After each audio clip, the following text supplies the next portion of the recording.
Ready? Yeah. Okay, we will call the meeting to order, and we'll start with the Pledge of Allegiance. I pledge allegiance to the flag of the United States of America and to the republic for which it stands, one nation, under God, indivisible, with liberty and justice for all. And we'll go ahead with roll call. Andy Mary, Yes. Jim Balzer, Here. Mike Boldick, Here. Noel Deep, Wayne Gagnon, Here. Jeannie Long, Here. Mary Newfeld, Here. Danny Pyatt, Here. JD Schrader, Okay, and public comment?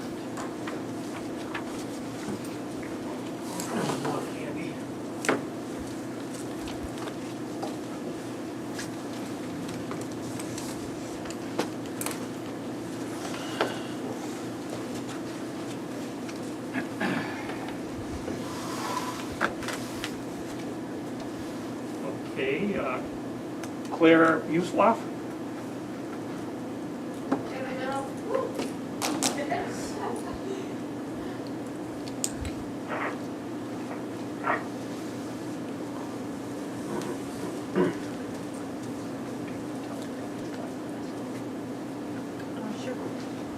Yeah, just want to inform you, you get 5 minutes to speak here. Okay, all right.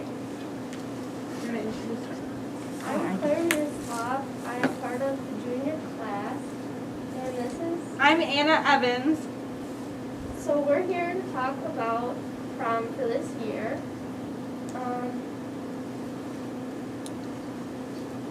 So we're seeking to see permission to proceed with planning prom.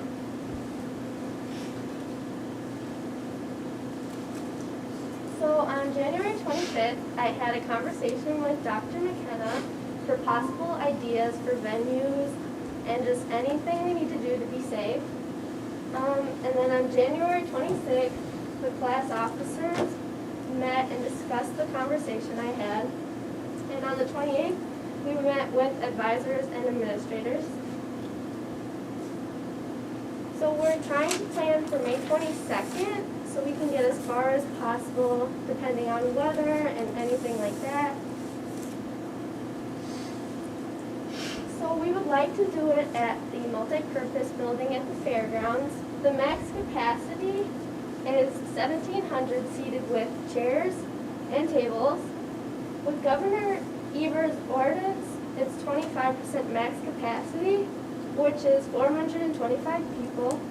15% is 255, and past is planned for 90 to 120 couples plus singles, so around 250 to 300, which is 15 to 17.5%. We're trying to have like a masquerade ball to persuade kids to wear masks. And then if they don't wear masks, they will be asked to leave, since it will be mandatory. So we're just seeking your permission to discuss with local health officers to proceed with planning our prom. And that's all. Okay. Thank you for your presentation, and I think we'll probably discuss this a little more later. Okay, thank you. Thanks, girls. Thanks, ladies. Nice job. And so we'll go right on to COVID update. Okay. So the numbers for temporary remote are up a little bit totally, or by school. We have 8 out at East Elementary, 8 at North, 4 at West, 8 at the middle school, and 27 having to quarantine currently at the high school, for a total of 55 students. And we do have 1 staff positive. With those numbers, I did ask Darlene, are you here? There's right there. Darlene, do we have an update on the timing of vaccine availability for staff? Yeah, the update is, and everything I keep hearing from everybody is be patient. They are still hopeful that we are able to hopefully roll out the next group on tentatively March 1st. We are seeing a slow increase in the amount of vaccines that are coming to Wisconsin, but it's still, the demand far outweighs the supply.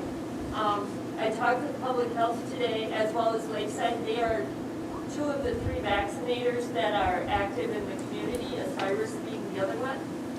At this point, they based some of this information off of a 20,000 population of Langley County. 4,800 of them are 65 and older. Okay? When public health orders their meds or orders their vaccine, they're only getting 25% of what they're ordering. They're getting approximately 75 doses a week. That's it. They have a waiting list of over 750. About 700 of those are 65 and older. So, you know, they've got quite the waiting list and they're not getting the amount of drug they need. Lakeside, as well, is they're putting in for a lot less during the week.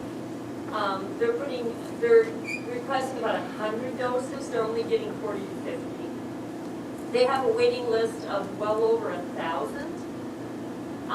When I talked with the pharmacists there, they said about 15% of those, you can probably guess, have gotten their names on several lists. So if you take 15%, you're still left with about 880. He said 95% of those people are 65 and older. So, you know, we're still hopeful. DHS is still hopeful because it is, again, a very slow, insidious increase in the amount of vaccines we're getting, but it's not nearly enough to meet the demand. There's another pharmaceutical vaccination program that is fed from the federal government. Walgreens is being, and they've released 1 million doses to pharmacies to help with the community 65 and older. The problem with that is it's going out to 6,500 different pharmacies, and Wisconsin being one, but Wisconsin at this point is only going to get about 17,000 doses, and then they're going to divide that up amongst the Walgreens. So that's not a lot. So we're still hopeful that we'll get we'll get it rolled out March 1st. Doesn't mean that that March 2nd they'll be able to vaccinate. They're thinking once it's able to roll out, it might be 2 to 3 weeks down the road that they might be able to accommodate the school districts. Everything you read is get your process in place. Our process has been in place. All I have to do, once we know when we can vaccinate, is I'll let Melanie know. Melanie will put out a Google document where people can sign up. Public Health is able to do 4 vaccinations every 10 minutes. And that's how we're going to sign them up. It'll be first come, first serve. If you don't get on the first day, you'll have to come back the second day. We're not going to be able to do this all in one day. Right now we have like 66% of the district is wanting to be vaccinated. And there's still about 22% that is unsure, and I think it's 9.9% who really don't want to have it at this point, and that's okay, that's their choice. But we do have about 150 moving upward of staff members that want to be vaccinated. So we have everything set, we have everything set, everything ready to go. We just need the vaccine. So we're hopeful. I'm still hopeful it's going to happen in March. I just don't know when. So, any questions? Thank you. So we finished our listening sessions with all 3 levels about scheduling for next year. And our next step will be to survey our families We're working on that communication right now with the intent to send it sometime next week. In meetings today, we decided that the family one really should precede the staff one because we've had listening sessions with staff and we want their feedback as well. But we should know what our families desire and what they're thinking before we ask staff about next steps. So that's the plan. And one common theme that emerged from all three levels is that whether we have remote learning is one consideration, but if we do, regardless of the level, we have to tighten our procedures because it worked beautifully for some students, as you know, and not for all. So we want to make sure that the fit is there, and if the fit is not there, have a way to have that student then return in person so that we stand a better chance of helping him or her. I have fielded a concern from a total of 3 people for the winter ball event this weekend. Well, it's scheduled this weekend. The message went out in the newsletter about asking students to consider self-quarantining.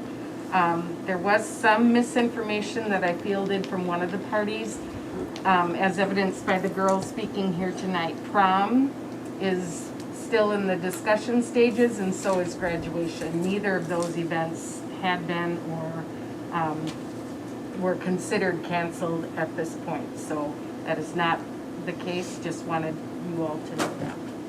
And that concludes my update. Okay, should we be talking about this prom presentation here, because we're not talking about it anywhere else? Well, I know that the committee, and I don't want to speak for you girls, but I'm glad that you were here and raised it.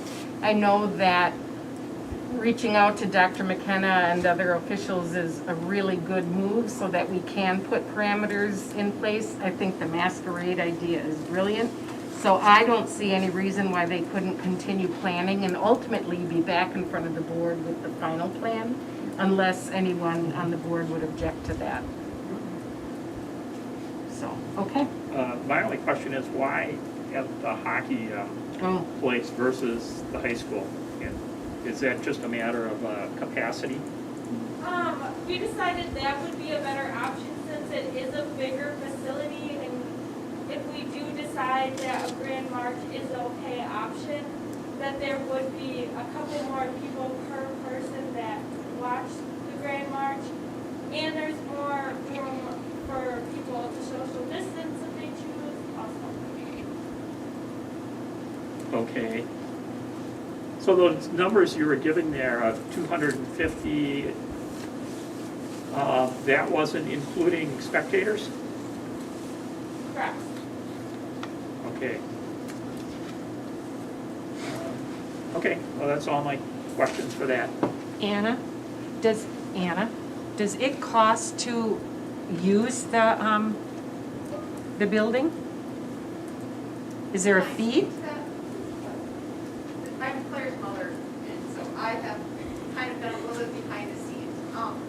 I have talked to the property committee, so the girls, with your blessing, this is why we're here tonight.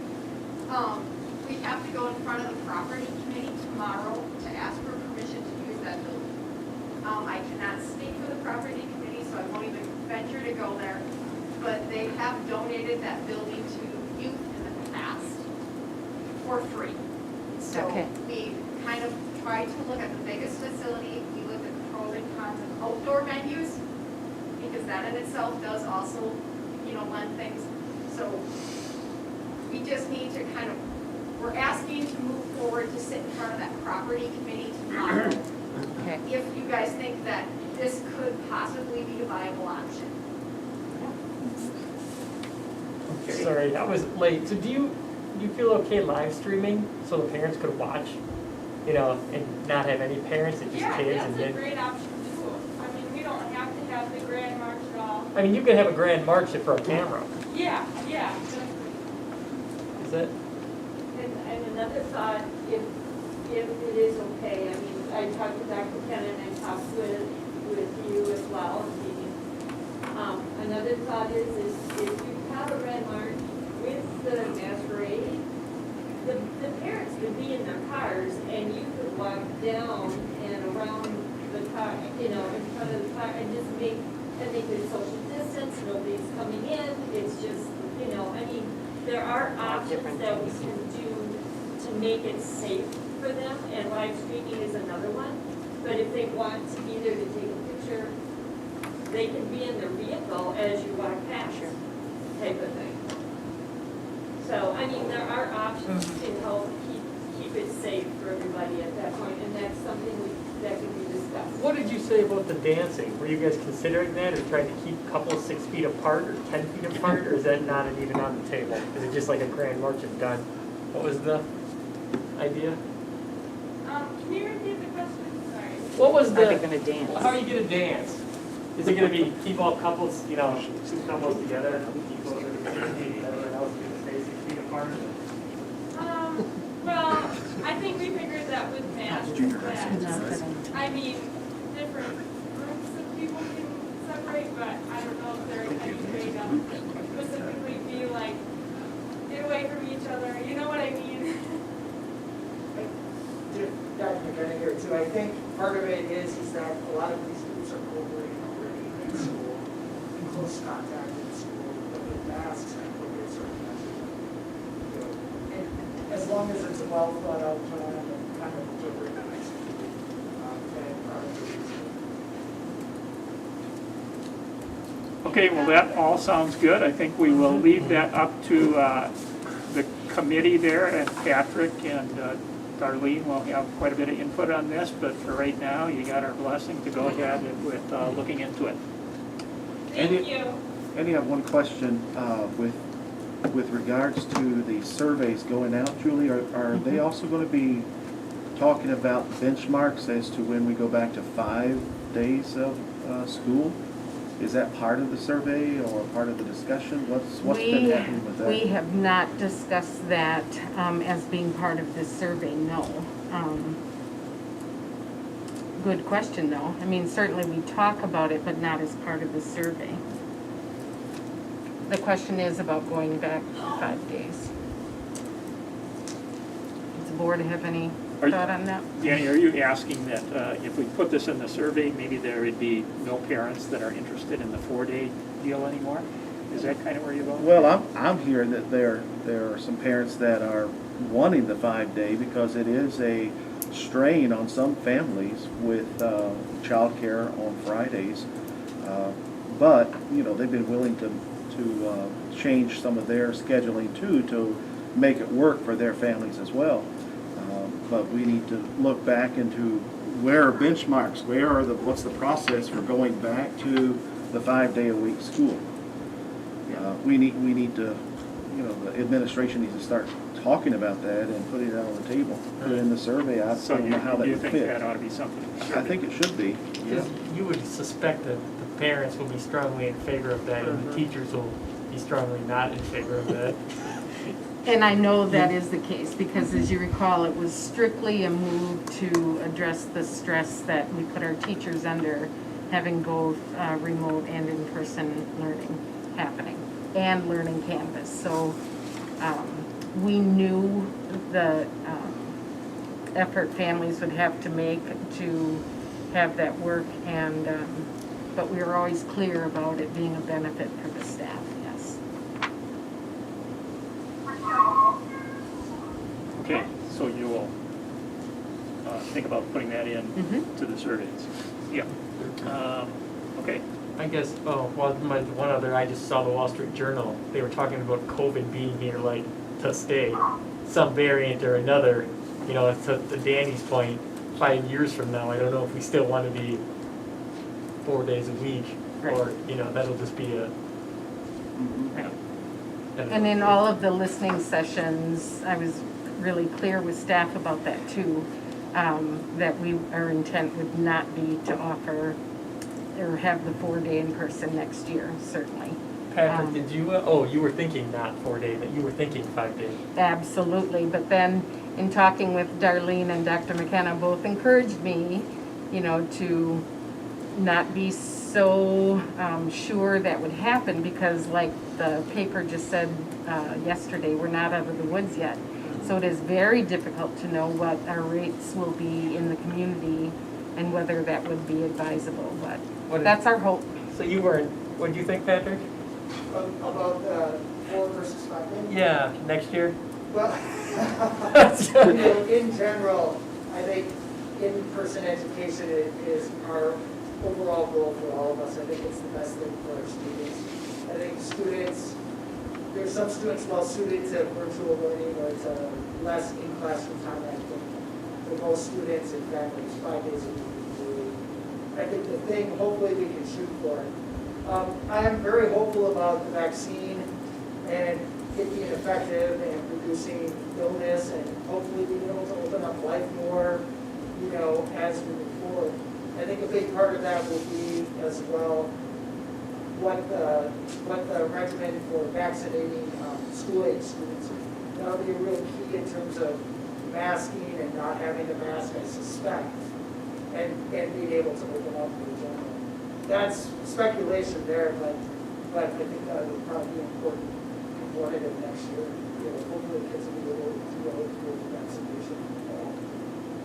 I'm not sure exactly what we're talking about. So one of the vaccine companies is actually trying to be under 18 or under 16? What's that?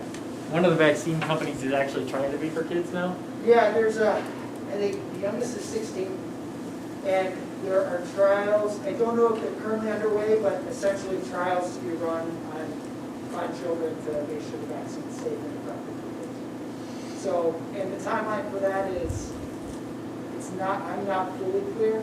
I don't know if it would be available in the fall or not. It's, you know, right now we're under emergency authorization. That's a little bit different thing, but potentially we could. That's maybe very little. But that would probably affect whether or not we have to wear masks in school at that time, potentially. So that is a ways away. Danny, when you were asking, so were you thinking of 5 days again this year, or were you thinking about next year? No, I wasn't thinking this year, but I was just wondering what are the benchmarks? What are some goals that maybe the administration has talked about to say this is when we're going to go back? I mean, we're here in February, we have just a few more months of this year left.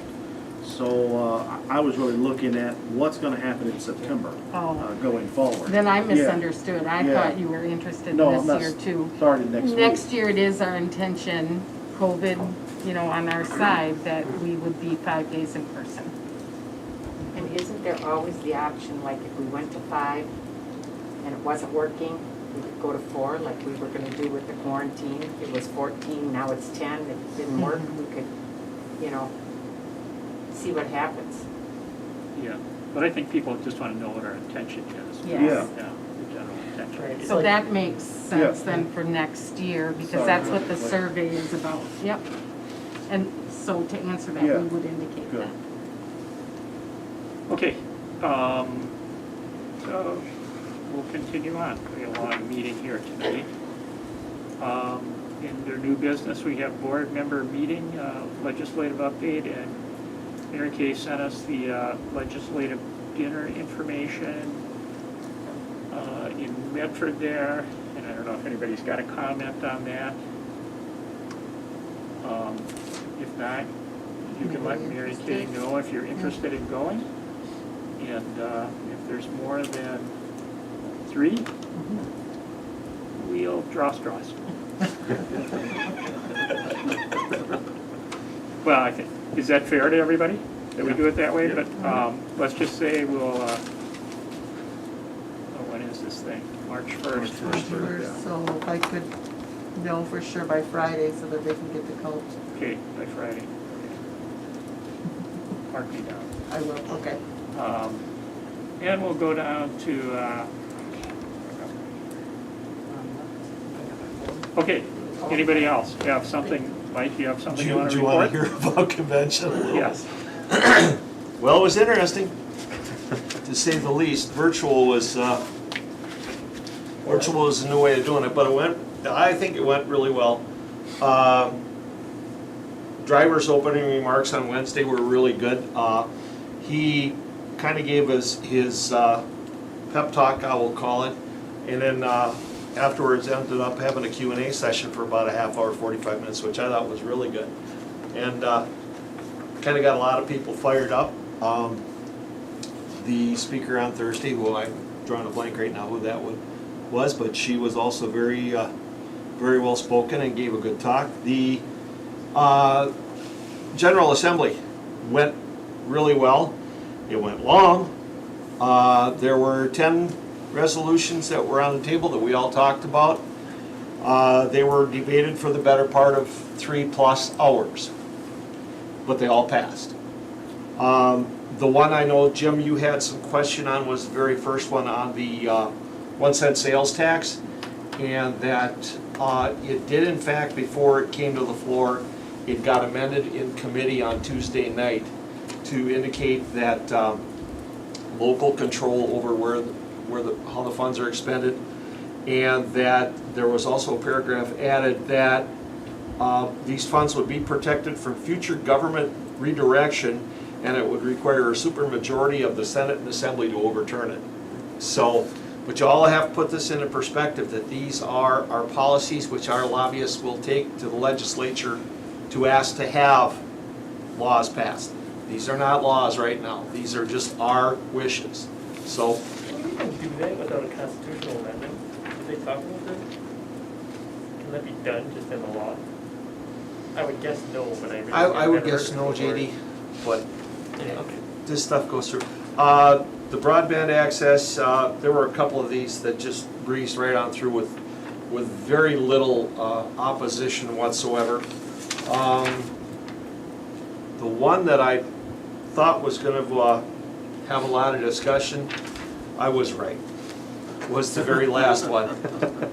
The school district mascots, logos, and imagery, but it did pass. However, since it was at the end of the day, by the time it passed, I think at one point I noticed there were 340 delegates registered to vote. By the time we got down to the tail end here, we were down to just shy of 250. So a lot of people left the conversation before this one came, but yeah, everybody seemed it was good. Good debate on everything. It was. I'll give credit to the people that attended, because they really. Some of them could have, because it was very anonymous and not face to face. I thought a lot more people were a lot more vocal than they've been in the past, but they were courteous, and even if they did not agree with something, they respected the process and just gave their point and stopped and didn't try to get into a discussion or argument with anybody. So it was good. The sessions that I was able to get into were pretty decent. Kudos to the district for the one that you guys put together. It was very nice. It was very well done and articulated the point very good. A couple other ones I watched. The thing that I found out later on is that unless you were signed up to go to convention, you're not going to be able to get into the WASB website to view the other sessions. You had to be a registered delegate or registered member of your district in order to do that. So at some point, I got my password, so I'm good. But if we have to, we can always, well, some people are interested in seeing something, get a hold of me, I'll give them my password, or we'll figure it out so you can view them. But all in all, it was an odd convention, but it was a good convention. Jim, did you attend some of it? No. Okay. Was there anything on reading? Not really reading program? Nothing that jumps out at you? Nothing that jumps out at me, JD. A lot of those you'll have more of a tendency, in my opinion, to see when you walk the floor, the upstairs, when all the vendors are out, and they're giving you their spiel on what they want. But as far as actual sit-down discussions in the general sessions, I really didn't see. Was it last year you saw John Humphreys at convention? Yes. And he was talking about Thorpe and Yep. Cornell and Tonic and all that? Yep. Yeah. So I'll just say that Mike and I both signed up. We have the ability to go back on, so, you know, if Mike wants, or I want to make a presentation on something we go back and watch here, we may do that in the future here. And so I just wanted to report on two things. One of them is not from convention. I attended the Association for Equity and Funding annual meeting. And John Humphreys is the executive director of this now. And I'll just cover the four things that they were going to push for to work on this year. And number one would be to get special ed funded at the 60% level. Right now, we're at the 26% level, or 30, Tim? It's getting close to 30. Getting close to 30. Number two was continue the low revenue limit trajectory, to continue raising the low revenue limit. That would benefit us. Number three would be to reallocate categorical aid into equalized aid formula. And number four would be hold harmless COVID enrollment changes. So I think that one might actually happen. So that was it there. And what is that? You don't lose as much money if the students leave during. So there's some districts, this is particularly true for some districts in southern Wisconsin. Some districts went totally virtual, and the district next to them was 5-day-a-week actual, and they had a big shift in enrollment in those districts. I don't think that affected us quite as much, although we did lose enrollment, right? And so we would be part of that hold harmless on that. Just one of the sessions I attended at the WSAB conference was put on by Palmyra, and they did, was talking about passing their operating referendum. And just a couple of the points that I took away from it is in 2019, they ran a non-recurring referendum, and it failed. And it was balanced the same amount of dollars over every year. In 2020, they passed a step referendum, but it was a recurring referendum. And they got to this by going back, checking with the community, and one of the things they found in their community is people didn't like the idea that they kept coming back and asking for referendums. They said, just set it up and do it once. So the reasons they went ahead, their taxes are at a 50-year low. State legislators now think it's up to communities to come up with funding for their schools. And what was the other point? Yeah, social media was a big hurdle because of inaccurate information. So that's all I got to report. And,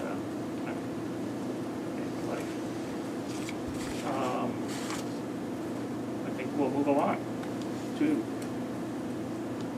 the annual board development tool survey results. And let's see. I guess what we really want to do tonight is decide what we want to do with this. And I guess I broke this down into three possible options. We could just pick out a couple things that we want to focus on for the year, would be one, and just go with that. We could have school perceptions collate this for us, like they did last year.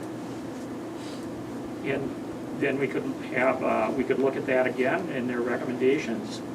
And then the third one would be we could have WASB come in and speak to us about this and give us some insight into how we might improve our board. Did we do that last year or 2 years ago? We did that last year. And so it would be a continuation of that process.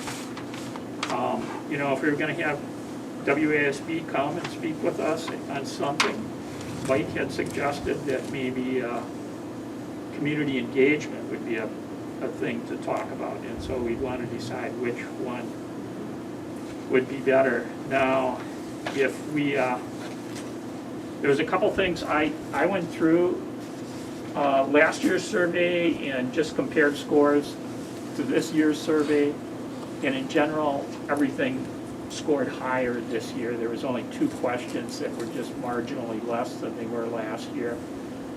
But I don't know if that means a great deal. Julie, you went through and picked out 3 questions that you thought we scored rather low on and had some thoughts on how we might address those. Right, and I wanted to share those tonight. The first thing I noticed is, in looking at last year's questions and this year's questions, they're not all identical. WASB has added some that are equity related. So for the first data-driven section, one is about curriculum development, ensuring culturally relevant learning experiences. That's new. And then students of color participating in advanced coursework, arts, and extracurriculars at the same level as our white students.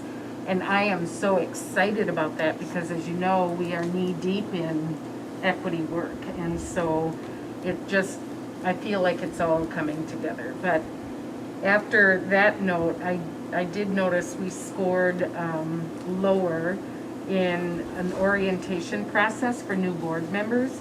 And that actually had been on our list once before. Mary Kay and I talked about it. We have a nice example from the Whitnall School District that we wanted to take a look at and see if we could develop a more substantial handbook and process that goes with it. So that's one suggestion that we could do in-house.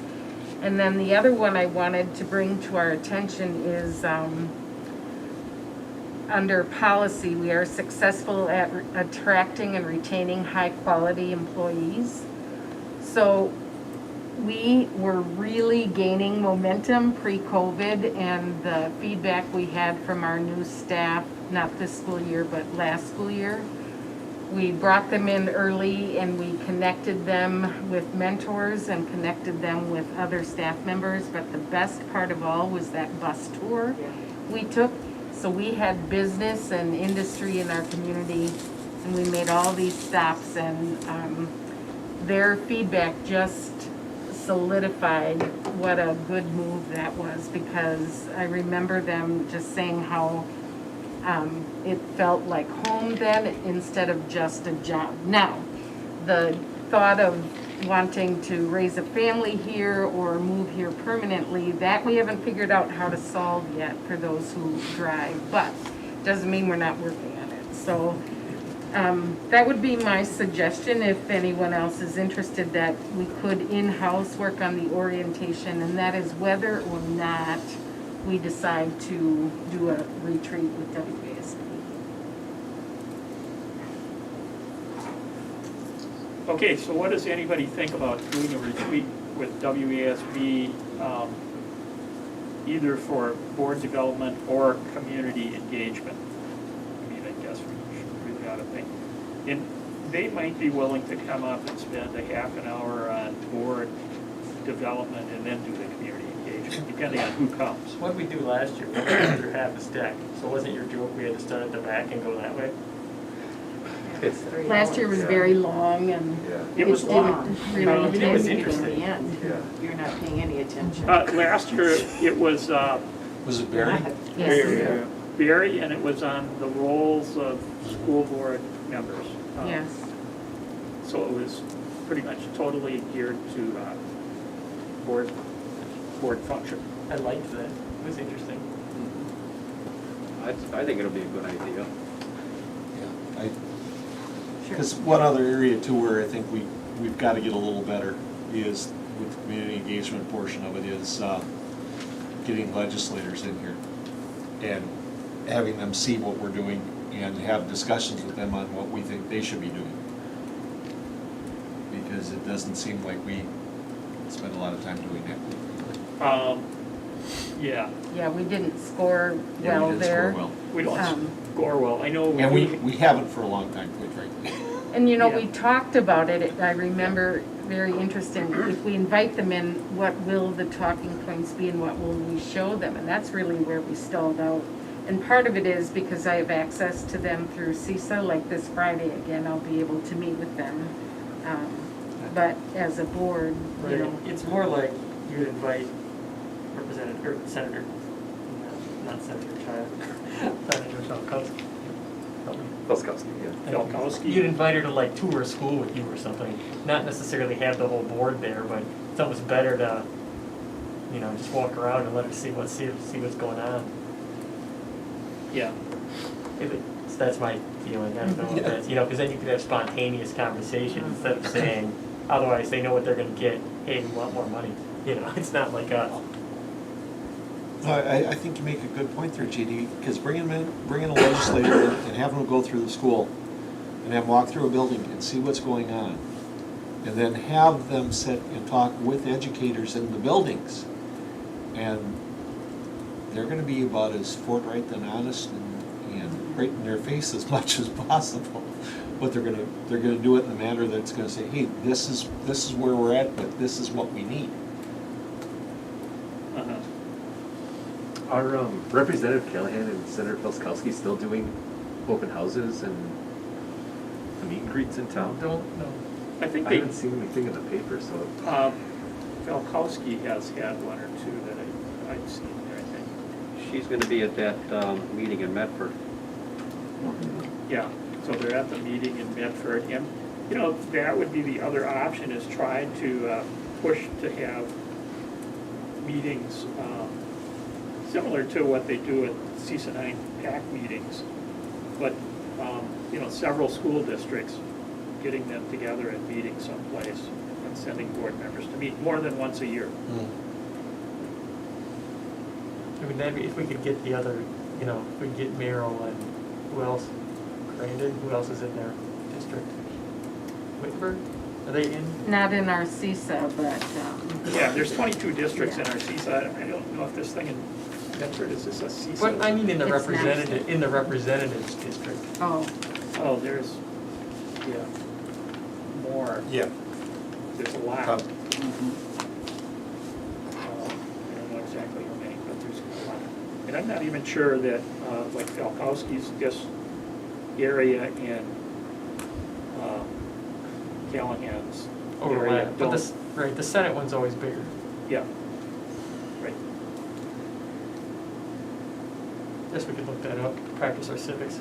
So, okay, I will discuss this some more with Julie about having contacting WASB and see what we can get from them, but we're in favor of doing some kind of a workshop with WASB. Yeah, absolutely.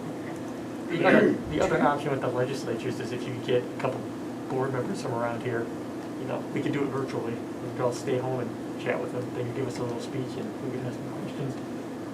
Uh-huh. That would be. Yeah, I know last year Jim and I went to a listening session with Falkowski. And we can do that, and yep. Have you talked to the Callahan yet? No. And I know that you do talk to Falkowski on occasion. And so, yeah.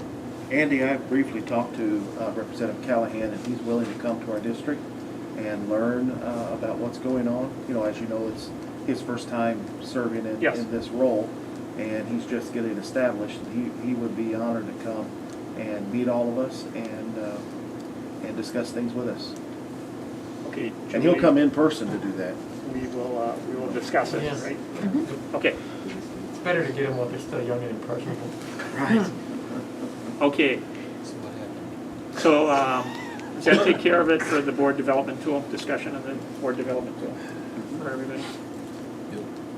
And then we'll go on to superintendent evaluation template discussion. okay, this is on the agenda because for the last 2 years, we've used the same evaluative tool for my position. And what we wanted to do was revisit after some irritations, I'll call them, with the questions on the current one, and that's number 1 listed there. And so what I did is provide you 5 other examples. The second one is from Neola, and I thought, how perfect will that be, because it will align our policy, my job description, and it's not as perfect as we had thought because it's dated 2011, and it could use an update. It isn't bad, but I personally don't find it to be much more beneficial than the one we're currently using. That is the most current? From Neola. From Neola? Mhm. Wow. The third one is from an example from Whitefish Bay. And while our demographic is very different, the job responsibilities of the superintendency are really similar, of course, across the state. Just the focus areas are different. And what I liked about this one is it breaks it down into fewer categories, but then gives you, like the first one, several examples of what to look for.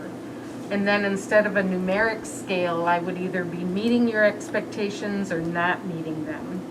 And then if I am not, that would be a point of discussion or emphasis that I really better start meeting them. So if I were to choose, this one I think lends itself to more input from you because there are comment sections and you can cite the evidence or questions that either confirm what I'm doing or question what I'm doing. And then the fourth one goes back to a numeric scale, pretty similar to what we're using right now. And the last two, interestingly enough, are hot off the press from both Mosinee and Wausau, and their narrative, as you can see.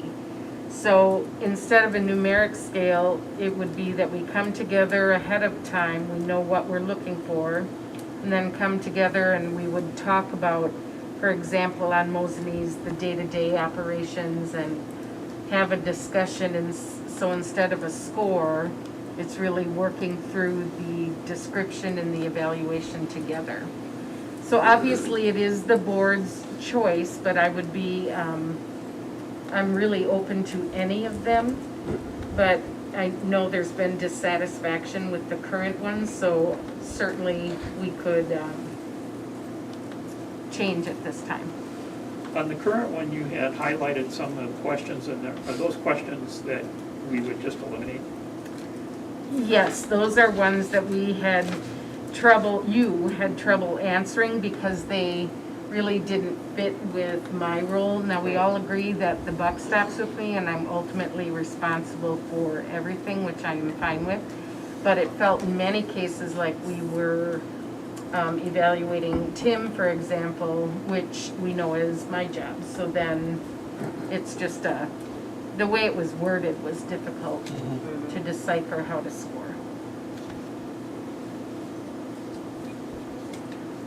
So, any thoughts or comments? So if, Andy, if we kept the current that we're using and eliminated those gray areas of questions, we would kind of be going on the same evaluation that we've done for the last 2 years, correct? Correct. The other one that rose to me when I first looked at this was, I agree with Julie, is the Whitefish Bay. I thought that was a great setup because it gave you bullet points to look for, to kind of wrap your mind around. I thought that was a good one. Then the next one that stood out to me was the standard performance, which is similar to what we're already using. Those were the things that I had questioned personally, was if we kept the current and eliminated those gray questions that dealt with administrative staff more than Julie's personal role, I'd be okay to keep with what we've got with eliminating those questions. Is it ridiculous to try the Whitefish Bay one and keep the current one we got and erase those questions and do them both and see what we like better? Is that twice as much work for all of us? It would be for 1 year. Yeah. Because I think you'd eliminate one at the end of the 1 year. I was thinking the same thing, because the reason we're doing this is to have a foundation of Keeping the same. Yeah, and we want to have some kind of a basis of where Julie's at and where she is progressing and that kind of stuff. So I think no matter what, we need to at least consider keeping the original one for at least 1 more year, and then possibility of choosing another one going forward. Or would you only add 1 or 2 areas from the Whitefish Bay one to the one you're doing? Personally, I did not study it enough to know if 1 or 2 of those would be really good. I really like the Whitefish Bay one. And maybe we could add stuff to the I do. I do too. And maybe we could add stuff to, like, there was maybe 1 or 2 questions or areas that we'd add to it, maybe, but I think it's, I mean, to me, it's It's better good. to have a good one than it is to, I mean, it's an improvement tool for us to Right. give to Julie more than it is to, you know, I'd like to have continuous data, but it's not like, To me, part of an evaluation is to look at goals, both our district goals, but also goals that the superintendent has that she wants to do for the district, and to see how those are coming along. And to look at them and say, well, you've achieved that goal, or that goal is partway in process, or it's just not getting achieved. And this is not an idea to say, well, that goal's not getting achieved, you're fired. It's, Thank you. but it's an opportunity for us to say, you know, why isn't that goal getting achieved? What's the hang up? What would we have to do to improve that? And so, you know, if you don't have goals, if Julie doesn't have goals, we're really not going anywhere. That would be the interim superintendent. So, to me, that's an important part of an evaluation. And then some other places, and somebody else mentioned this to me, that, well, we do it at CISA. So when the board evaluates the administrator there, we look at the evaluation that the superintendents gave her, because there we look at the superintendents as the customers we have to please. And so whatever their we want to know what their evaluation is. And so, so you're proposing that the principals evaluated Julie and we looked at that? well, it could be administrators, could be staff. I don't think we have a tool for doing this right now, do we? We don't. Yeah, it's just a thought. So that one's just a thought. Well, the Whitefish Bay one too does have a flaw in it too, because it talks about fiscal leadership, and it goes back to where the superintendent develops and submits the budget. Yeah. That doesn't work here, and that's the flaw going back to our original one. So my thought is, if we take our current one that we're using, take out those highlighted questions that were not necessarily pertaining to the job, and do that this year yet, and then possibly look at the Whitefish Bay one for next year, and, you know, doing that flip, but still maintaining the one we have. So you're not in favor of doing them both? I wouldn't be think that doing much. them both mucks up the works. I mean, how long did we sit there last year? 3 hours? Yeah, I think doing them both complicates matters. Muddies the water. Yep. Do you have any interest in my going through the Whitefish Bay one? And if there's something that's in there that I don't find in the current one, adding it and letting you know Sure. ahead No, of that's time? that's If a you that's a wanna good add possibility couple too. of those Absolutely. questions. Okay, and I would run that all by you so that it's agreed upon before No, it's that's- administered. My other And suggestion if you would, happen to add all of them, maybe we won't notice. Yeah. Okay, that's what I That's what think. you were talking about, taking a couple from the Whitefish Bay, Right. adding to Okay. what we currently That's have. a good idea, Jim. Yeah. the other Okay. suggestion That's I what would I'll do. have is to let See what happens when JD, you get Jim, a and haircut. Danny do both of them. Yeah, tell us how they're going. Wait, I didn't say I wanted to do that. Okay, Good point. okay, so are we kind of set on that then? Yep. We're gonna stick with this one, take some parts out of the Whitefish Bay one, and continue on. And Julie did give us goals last year when we did her evaluation, so we'll continue that, Mhm. And you'll see an update on goals tonight, actually. yes. District goals. Districts. But you had other goals in that evaluation last year, as I recall, yes. Okay, so let's go on to item D, presentation of continuous improvement goals. So members of the admin team are here tonight, and what you are going to see is a polished draft from the goals that we first shared with you in draft form in November. And in looking at this, you know that I have long been talking about, 2.5 years that I've been here, talking about improving academic achievement. But research tells us that just focusing on academic achievement isn't enough to make that change, that you have to consider to have true continuous improvement, you have to consider both school climate and leadership. So with that, we refined these goals and presented them to the full staff in January on a PD day.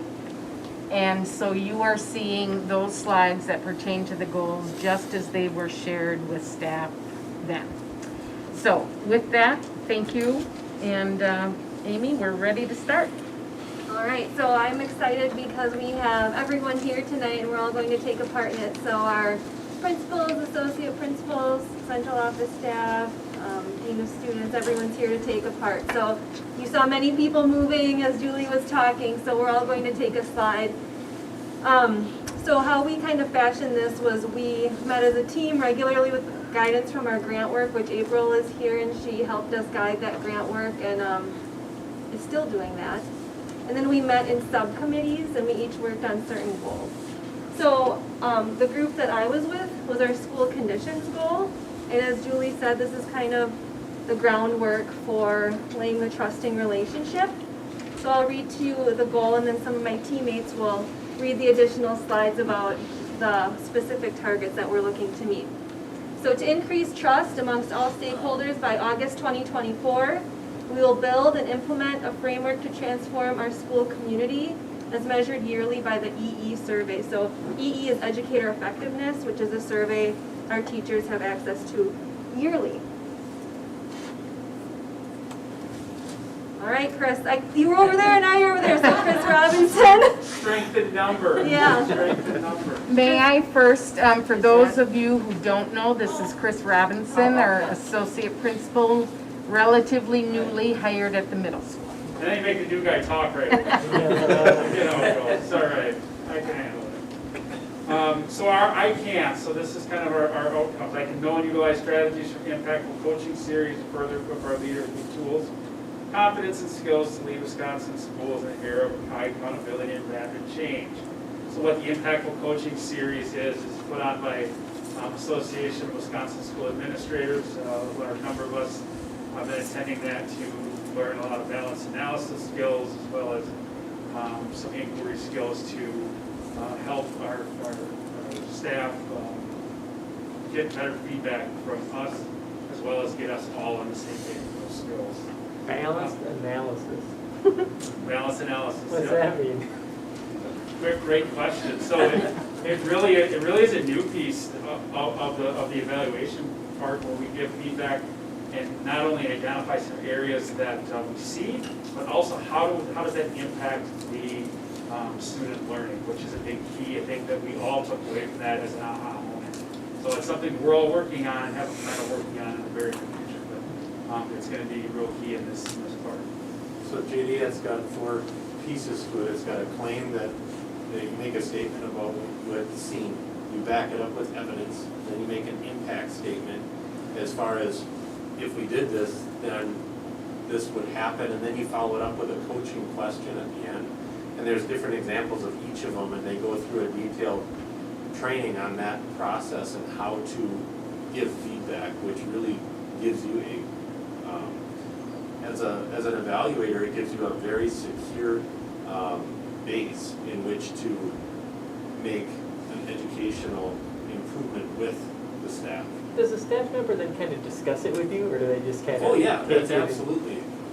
That's a question in there is definitely, that's why it's in there. It's up for a discussion piece because there are multiple ways to get to a learning target. And we got to find one that fits that teacher and that group of students. And we have to approach it with questions because we see this much of teaching. No matter how much we try to get in the classroom, it's a very small chunk. So the question and discussion is a huge part. Understanding why they may have used this strategy or what advice we could give or maybe coming up with a different strategy because we need to understand what's going on in there. That discussion piece is critical. Number 2, I can implement onward goal strategies, support our work-based and the trust indicators. This is a book by an author named Elena Aguilar, who's become a real leader in educational coaching throughout the country. And the strategies of this book, the trust indicators are about trust between peers, staff to staff, staff to administrators, and staff, or excuse me, and then the whole school. So it really breaks it down, and we'll be measuring a number of areas of how the staff feels trusting each other, trusting relationships with the administration as well as the whole school. So that becomes a big important piece of what we do as well. And then I can calibrate with peers using EE data to build our consistent implementation process and common strategies. So again, educator effectiveness and calibrating, make sure that all of us that are evaluating are on the same page with best practices, so that we give useful feedback to our staff, which in turn we identify as building that trust. You can see how they all tie together. All right, so how are we gonna know that we are meeting our school conditions goal? It's kind of like Mrs. Dobbs talked about based on our EE survey results. So I think that's important because it's not something we're asking teachers to do extra, another survey to do. It's something that we're already doing. So if Ms. Dobbs, you could just click on that. If you scroll all the way to the bottom, it would talk about those 3 areas and then 3 questions that we wanted to focus on, which are important because it kind of encompasses what our goal is all about. We kind of went back and forth on what areas we wanted to look at and what questions, and we figured that these 3 areas and these 3 questions kind of suited and encompassed what we were looking for. And then we focused on the far right, so the dark blue and the medium blue, or however you look at that. Those agree and strongly agree, and then we compare that to the average of the state average. And what we want to see is movement close to that state average and then beyond for the future. So again, this is a continuous goal, so it's not something that's just going to happen next year. We want to see progress, that 1-year span, 3-year span, 5-year span as we continue to grow as a district. And then the last thing is we just want our staff to, again, focus on this survey, and the better results that we can get from them, the better we'll grow in this area. All right, thank you, Matt and Chris. And I just want to note that Donna was also a part of that team too when we worked on school conditions. Amy, is SAIL completely, are we done with that? We went through the process? So this is like an evolution of continuous improvement. So SAIL was continuous improvement, and now this is still continuous improvement, just more driven through the grant work. So we've kind of shifted maybe the platform, how we're doing it, but it's still the same process. Good job remembering. All right, so next up is academic achievement, and I think Heather's going to start us off. Yeah, so this portion, our goal is to improve outcomes for each and every student, and so we've set like that, a goal of 2024, and the USDA will match or exceed our state percentages of students who are proficient on the following assessments. So we know that we didn't get our forward exam information from last year, so we will backtrack and then moving forward. So you'll be using forward exam, ACT Aspire, and ACT in the areas of reading and math. All right, now our can statements related to our academic goal. The first one is I can ensure all district stakeholders understand their responsibility in using data to meet this goal. And I look around this room, and I mean, it pretty much includes all of us. So if you're in a classroom, you're looking more at like student level data.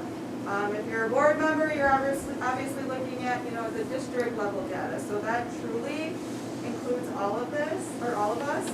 What I do want to mention is when we were building this presentation, we kind of went back and forth. We're like, is this teachers, support staff, me, admin, who are the ICANs?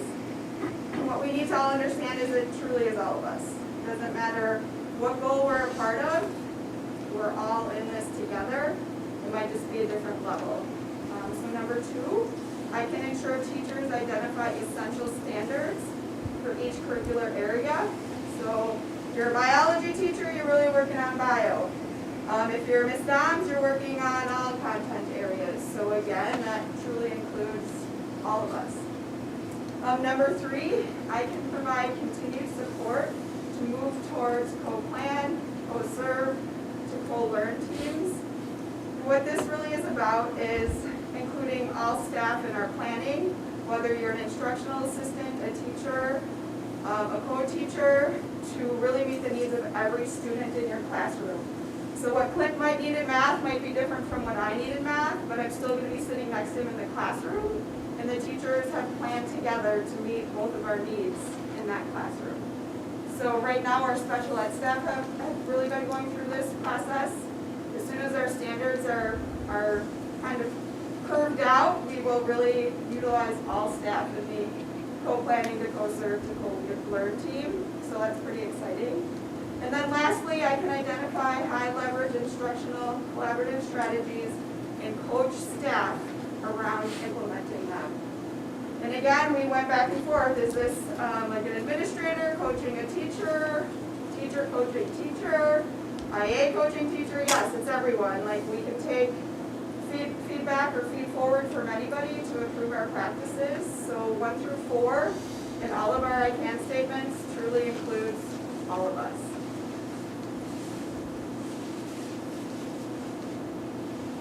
Technical difficulties. There we go. So this is my slide, and it's tough for me to look at because you see that we are behind the state across the board on all of these measures, the Forward, Aspire, and ACT in both reading and math.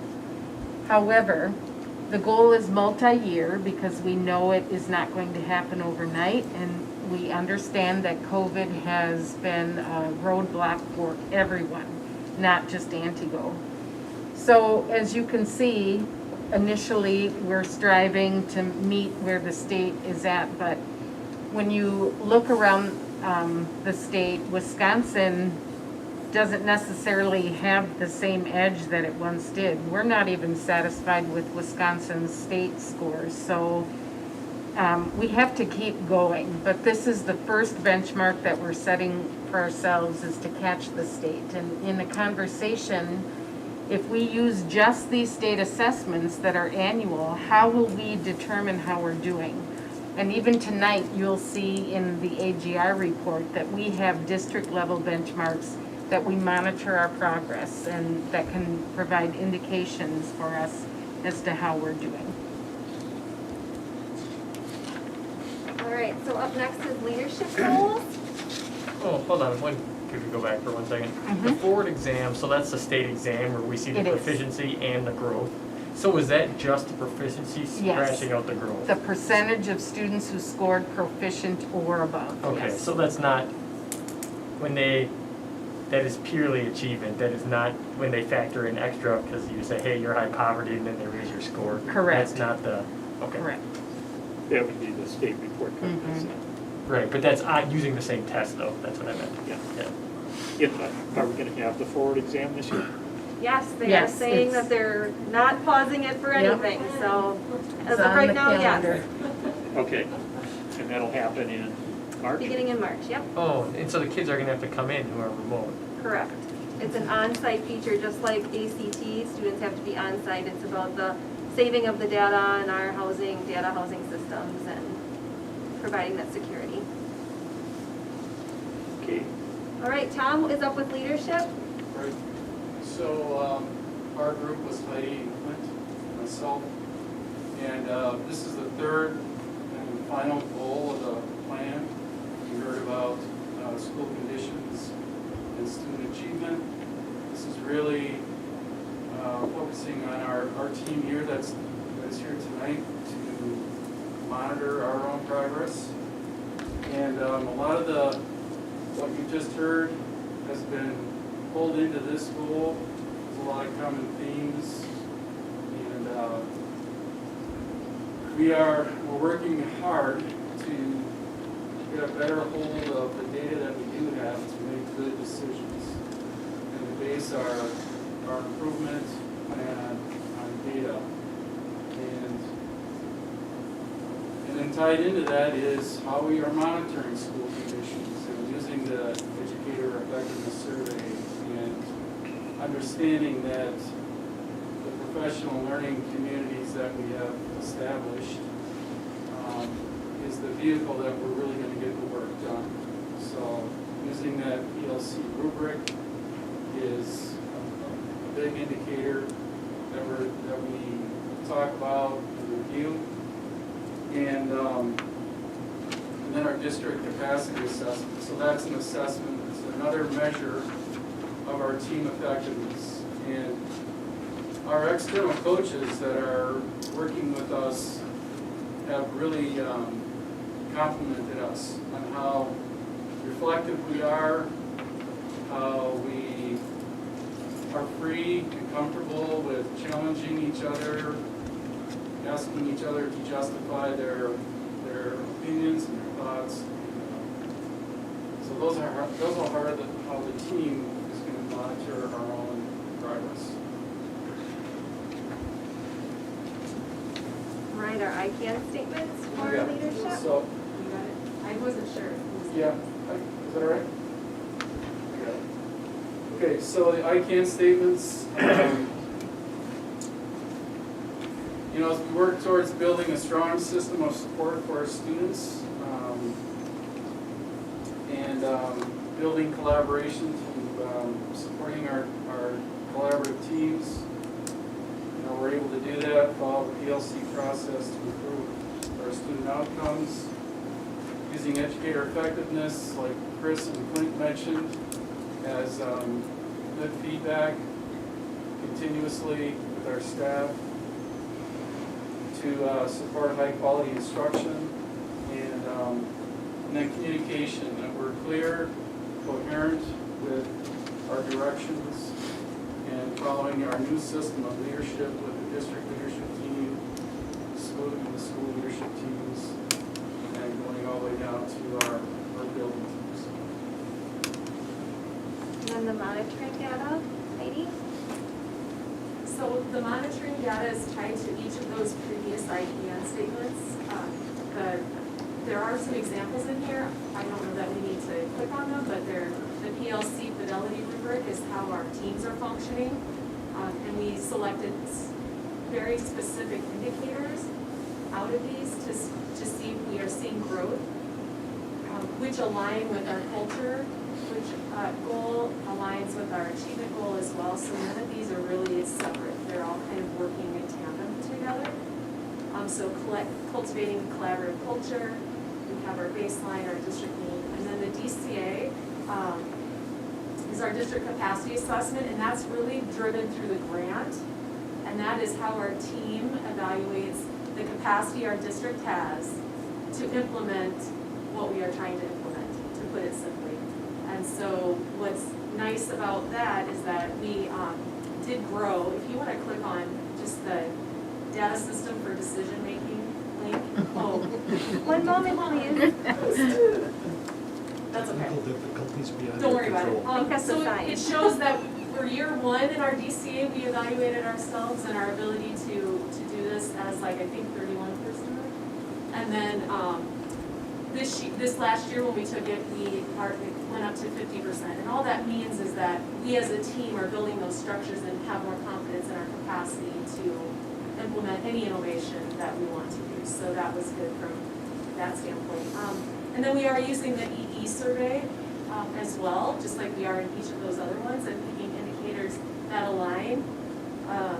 And what the leadership goal is about is our training and what we're doing, not just the district leadership like admin, but also our coaches are part of that leadership. They went through impactful coaching as well. And so it's trying to build the capacity of leadership throughout the district, not just our admin team, and what those consistent calibrating opportunities so that we're doing that. Looking at that feedback as a unit, like when he was talking about balanced analysis, that we're all doing similar things. So it really is, this goal is about our learning and our ability to help lead our staff.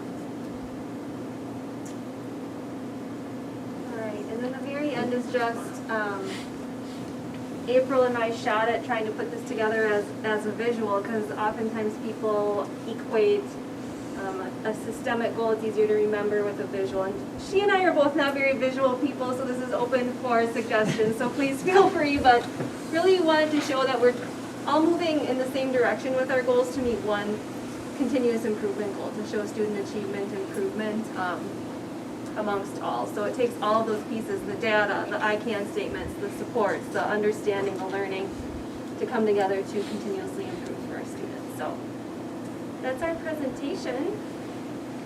Would anyone like to have any questions or any, and like Julie said, in just a moment we'll take a deeper dig into the monitoring data for academic achievement. If you have any questions, please feel free.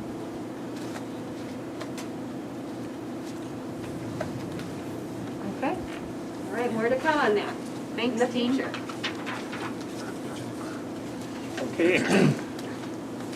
So we are going to go on to item E, mid-year academic update. All right, so that's me again. So I'll be partnering with the principals to share out some mid-year data. And as part of a requirement through our funding with AGR, it's required that we bring our mid-year data forward to you, but we also included mid-year data for our middle school and high school as well to kind of complete a more complete picture for you. So here I'm not going to read the whole slide to you, but AGR, you may have remembered in the past it was called SAGE funding and they transitioned it to a different title. And they want you to use targeted strategies to improve achievement in your school. And this year we have selected that we are using a coaching model for our teachers.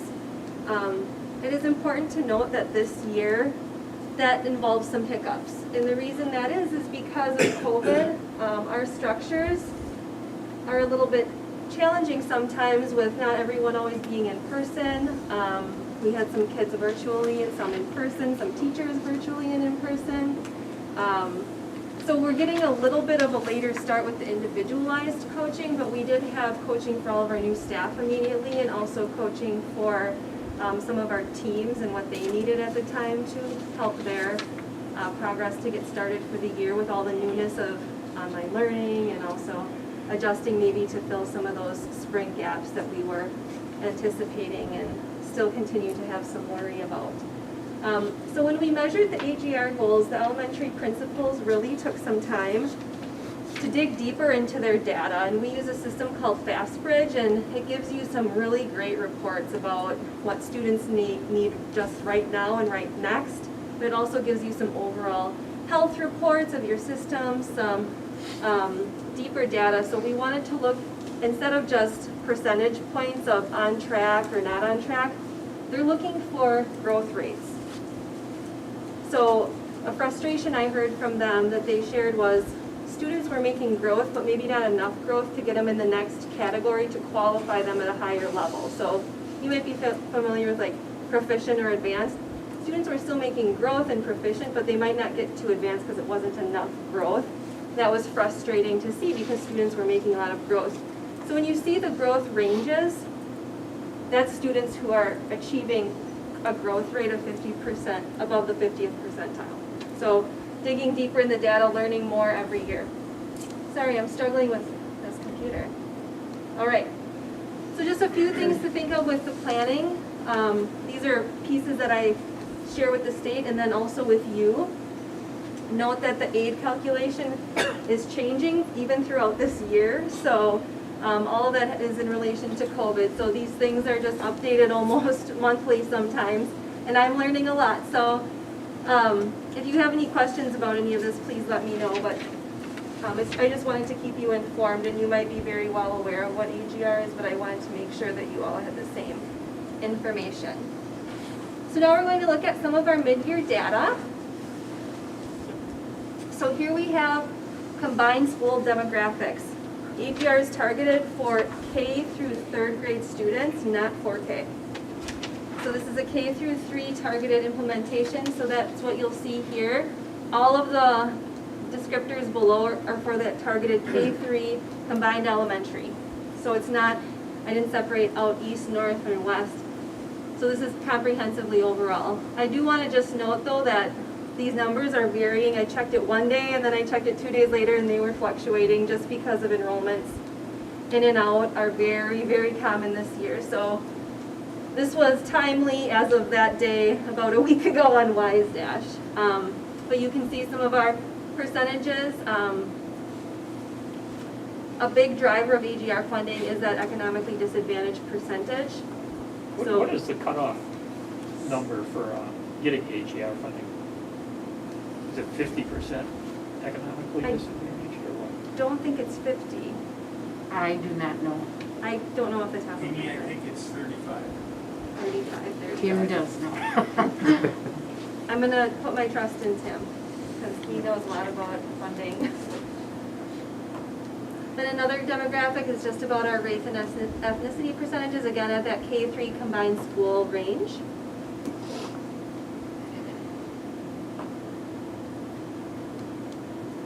So just some things before we look at the data to consider. This is all students in K-3, whether they were remote or in person. We did have remote students tested, both at the fall and the winter benchmark. No 4K data. And I mentioned the challenge with coaching this year. And then we also have coaching support for us as leaders and principals too to help with this. So we're working through a big system to just grow the capacity of all of our leaders, including teacher leaders in our school system. So things to note there. All right, so we're going to start with kindergarten data. Rachel? Okay, so I'm just here to talk a little bit about the kindergarten data. One thing to keep in mind is that when you look at kindergartners, the assessments do change from fall to winter because that is how fast our kindergartners are expected to grow. Rachel, I'm sorry to interrupt, but I don't think they can hear you. Okay. You come up to the front. Sorry. Use your outdoor best. We have some hearing aids and some masks. Between the mask and the hearing aids and middle age, sorry. So one thing to keep in mind is that our kindergarten assessments do change. So we're not assessing the exact same thing in the fall as we do in the winter, as we do in the spring, because our kindergartners grow that fast. So we're not always looking at apples to apples. However, we are still comparing it to a normative sample with varying demographics from across the country. So this is what kindergartners across the country, are all proficient on according to the data. So you can see our trends in our data would go from 3% of our kindergartners met their growth percentile to 27%. And then in math, we're quite a bit higher with that 47% to 62% growth in math. But I think the key thing here is how we're responding to the data. As you know, we've had FastBridge now this is our second year. So we do have data from fall to winter for 2 years now, and we're starting to see some similar trends. And so we're starting to respond to that. I know a lot of you have been hearing about phonics over the past couple of years, but the base to learn phonics is your phonemic awareness. And we're starting to realize that maybe some of our processes, the ways we're teaching in 4KK, we're not always getting that early literacy skill of phonemic awareness, which is now starting to show up with that phonics as you go up the grades. So already at the 4K and K level, we're looking at a couple of different programs to try to meet that need. We're rearranging our win times. We're having our title teachers come in to support staff. We're trying out some of the FastBridge interventions that come with the program. So we want you to know that we don't just sit here and twiddle our thumbs. We're looking at it and we're talking in the team meetings about what things are you doing, what things are you doing, where are you seeing growth with your students so that we can raise that achievement for those early readers. How are you measuring growth in kindergarten? Like you have 3% there for reading. In the fall. From fall to winter. Yeah, but so you're saying there's 3% what? Coming in, who met their 3% growth from fall to winter. Overall, 3% to 27% at the highest. At the 50th percentile. 3% of the students are at a certain level, and by the middle of the year, 27% are at that level, or improved? No, we're looking at across all 3 schools. Okay. That 3% is the minimal amount that the rate that students have grown to 27% of students. Of students. have met that 50% threshold. At the beginning, I said that 50% growth rate that we wanted to see. There's 3 to 27% of the students meeting that right now. That 50% growth rate, that's what we wanted to target. So you can see in math, they're achieving that at a much higher level. The goal was to get 80%. So when Rachel talks about the items we're doing to address the not as quickly of a rate of growth we'd like to see, this is really the grade level that we see the most concern at this moment. So that's why we're taking more extensive steps to negotiate that and why that's happening. So what are the programs you're looking at? So the two fundamental awareness programs are the 95th percentile and Hagerty. And we've actually purchased them to start trying out with our 4K, and that's in conjunction with, we're working with CISA 9. Amy's been in contact with Amy McGovern, who was just recently hired on with CISA 9. She was the district reading specialist in the Lost-Side School District for many, many, many years, and had a lot of success there. So those are the two programs they've actually, one has come in, we're waiting on the other one to give that a try at 4K. The teachers in the science of reading group really like Hagerty. The programming's pretty similar. It's comes down to the manipulatives or hand motions. I mean, when you're younger, there's always a lot of associative actions, and so they're very similar though. So which one has more hand motions? I don't remember at this Yeah. moment. One has, they're both very prescriptive though. So do you're just trying them out to see which one you like better? Could you see them using both, or is it? You wouldn't use both because they're teaching the same thing, but we did order 3 samples for each of the elementaries for 95% group, and then 1 sample of Hagerty to also look at, and then we have a section at Head Start that we are going to offer that. So only in kindergarten, or are we going to do the full K-3 whole scope and sequence? We're starting with 4K, and then our hope is to implement that from now when we get the next set in till the end of the year, and then we could actually roll up some of that into kindergarten and then add on as we go as needed, because we're noticing this gap beyond just 4K and K. All right, good questions. First grade, Donna? All right, I decided to come up here too, just in case I didn't hear. So, some changes in assessment. There's a little bit of change in assessments at the first grade in the area of math. So both the winter, or the fall and the winter, we assess numerical identification, decomposing, and then in the fall, we assess number sequence, but then in the winter, we assess place value, so that is a little bit of a change. However, not nearly as many differences and change for assessments as there is in kindergarten. Some trends in our data that we noticed growth for reading ranging from 33% to 48%, and again, that's across the 3 schools. So we would see 33% growth in one school had shown that up to 48%.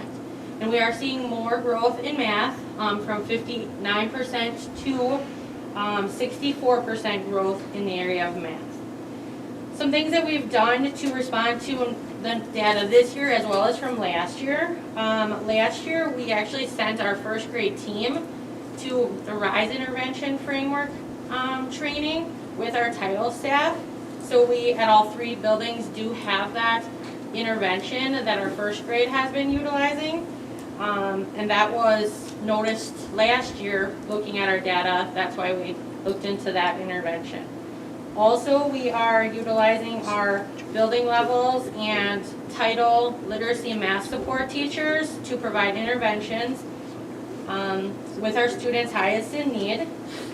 We are utilizing our student support system to hold our student study team meetings to really discuss and and keep an eye on students of higher need, really tracking the interventions that the students are receiving and noticing if we're seeing growth or if we're not seeing growth, if we need to change additional tier 2 or move students from tier 2 intervention to tier 3 intervention.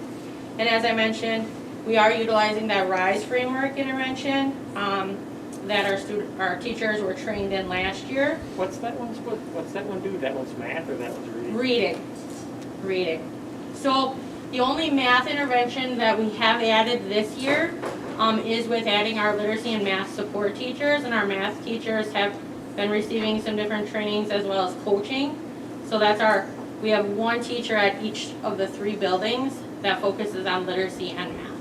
Do you see a scenario where 95% or integrity replaces RISE? I guess I don't know what RISE does.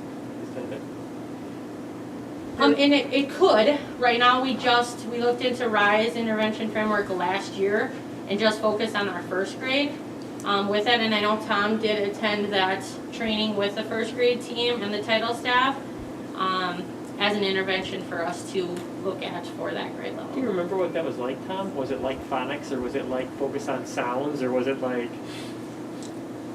Well, it's a rotation, and it's a variety of stations. So there's some guided reading, there's word work, there's writing about the reading, and so the teachers partner up and take 2 or 3 students and they kind of rotate through.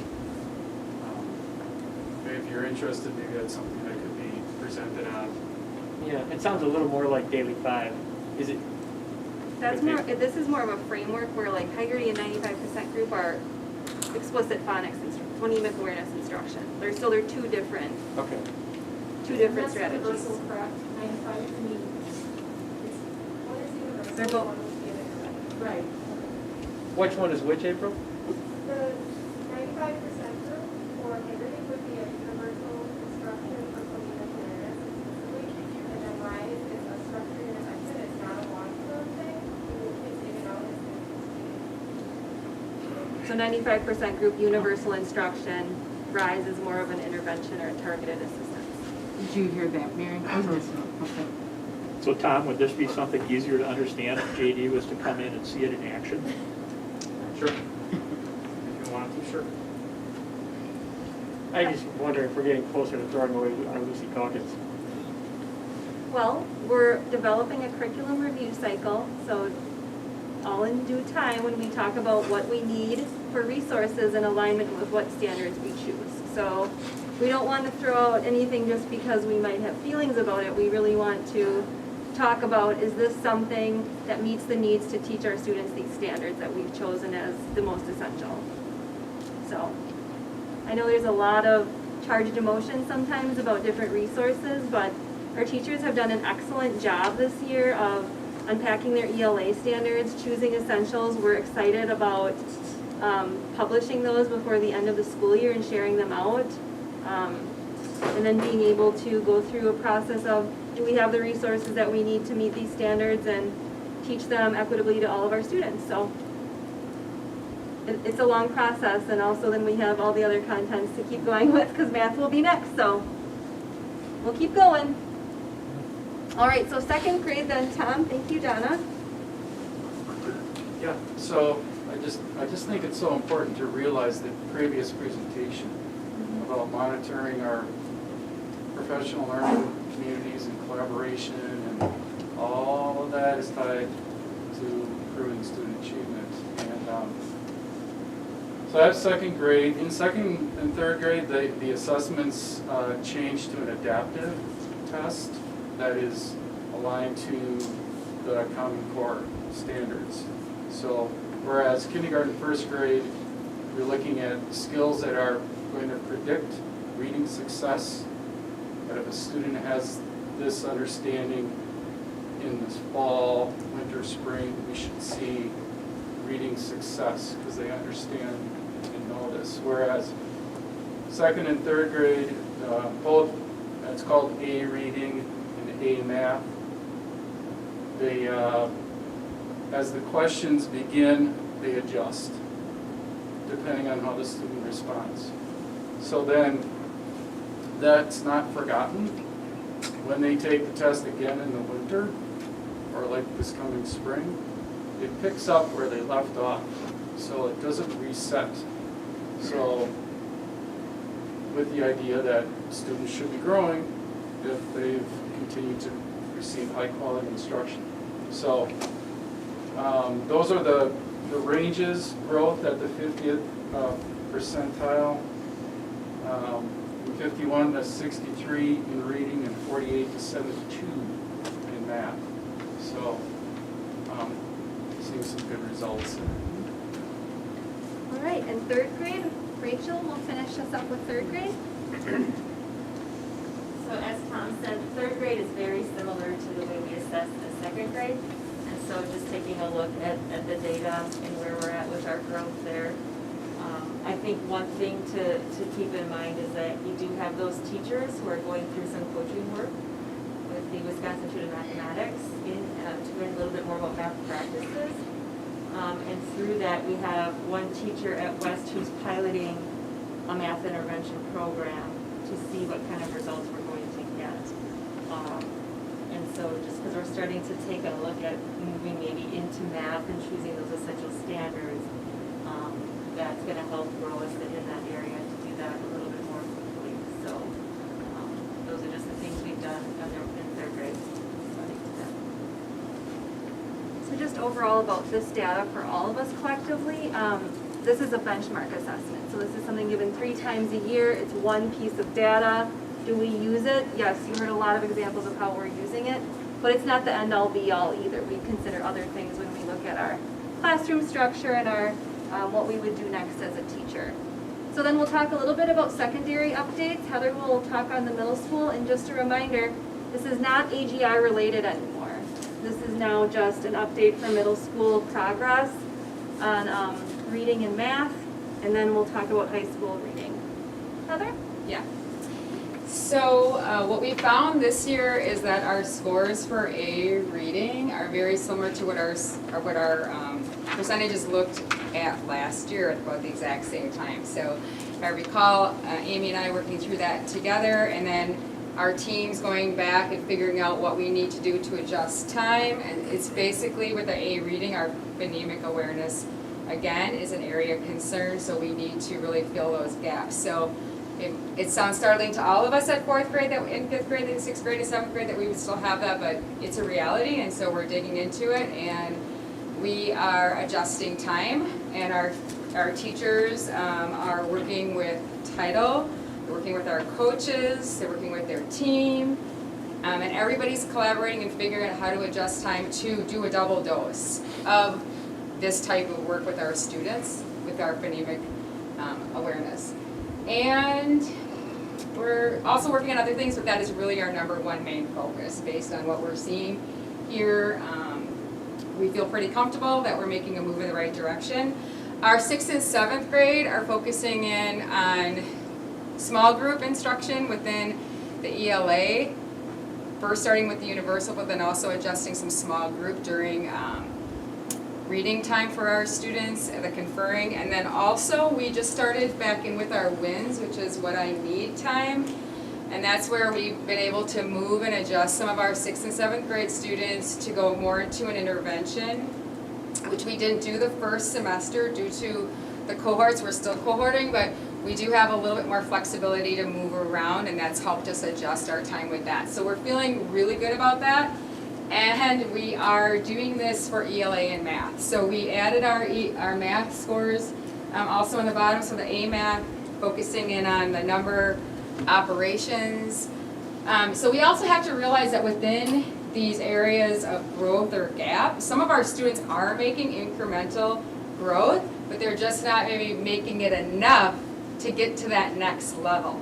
So we were able to acknowledge that, and that made us feel a little better.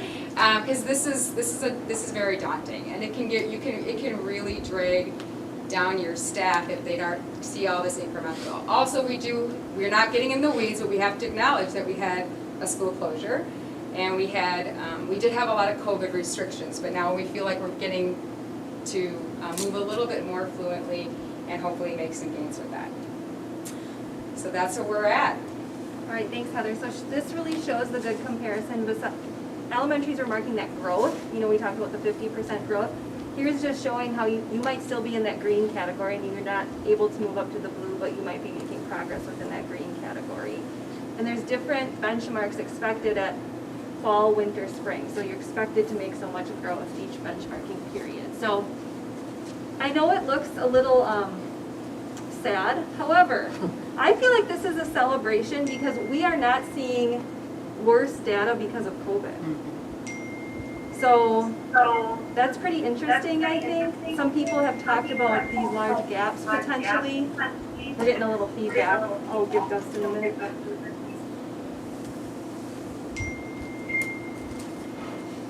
We're not getting, Well, that's a good point though, Amy, because some districts did see more of a decline. So that is a reason to celebrate. We're gonna take a W when we can get one. okay. I turned off this microphone, so I don't know if that's going to help or not. Oh, yeah. Okay, so then Clint is going to talk a little bit about high school A reading, and I just want to make a note. This is high school's first time benchmarking up to 11th grade. They have not done that before the winter period, so we're also growing the span of students that we're benchmarking. So Clint?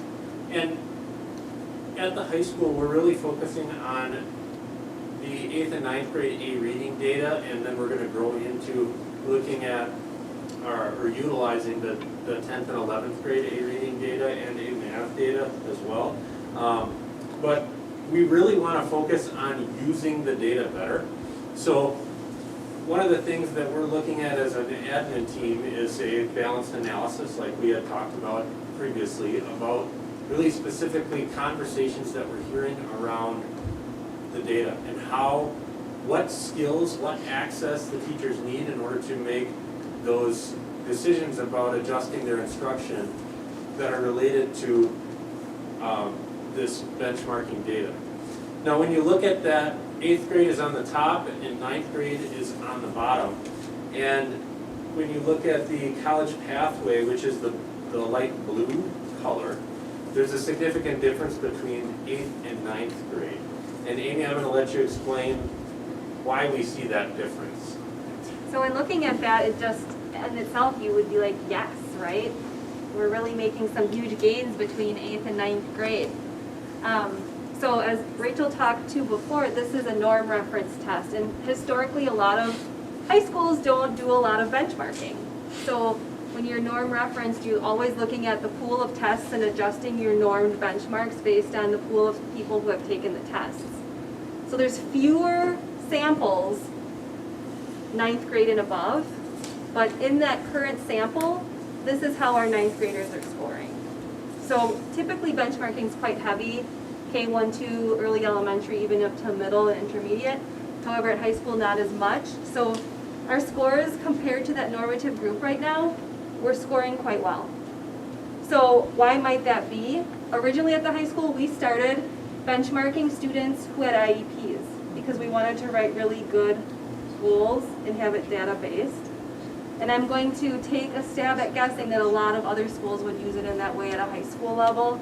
I don't have any data to support that, but the sample size is smaller than that of the sample size of the younger grades. So still a celebration to see, but just be cognizant of the fact that the sample size is much smaller. All right, Clint, did you want to add anything further?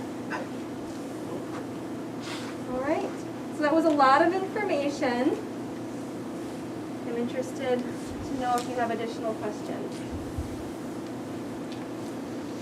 Amy, can I just ask one quick, and maybe I missed it in the beginning, what is A math and A reading, what does that mean? Those are those adaptive tests. That's the next question is based off of the last answer. Whereas when they're younger, the tests are more prescriptive and based on a certain set of like letter recognition or letter sound or fluency of math facts, or it's more discrete skills instead of an adaptive type of testing.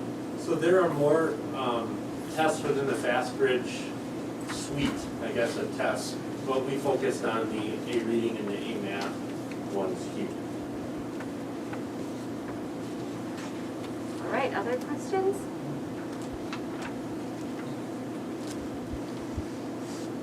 All right, well, thank you. We'll keep updating you as far as that information goes. Next benchmarking period will be in the spring, as well as our forward exam and ACT testing will be in the spring as well. Okay, we will move on to family engagement presentation. one more with me. So I am excited to introduce Cindy Hodak and Jamie Kirsch are just going to briefly touch on some of the family engagement activities we've had so far this school year, and then some upcoming items as the year progresses. So you can see the ladies here. They're joining us virtually. They're going to unmute, and I will go through the slides for them.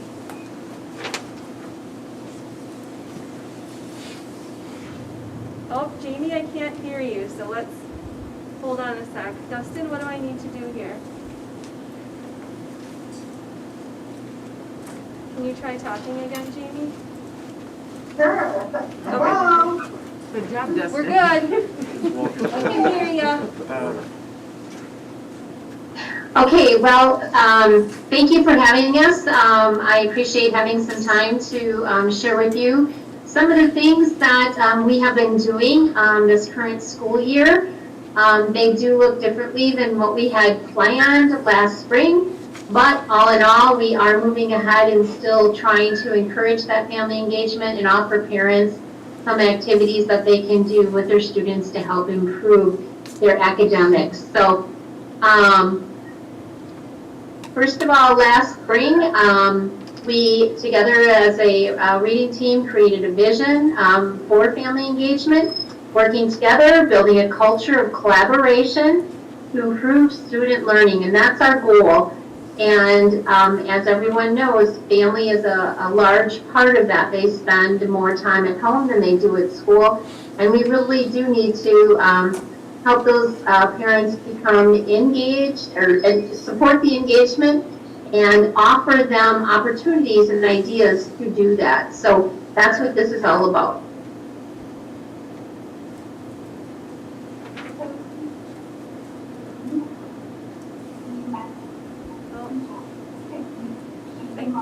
I think Jamie's talking, but I can't hear her. Are you getting feedback or are you okay? Oh, now it's better, but not quite. Okay, yeah. Cindy, why don't you mute? While I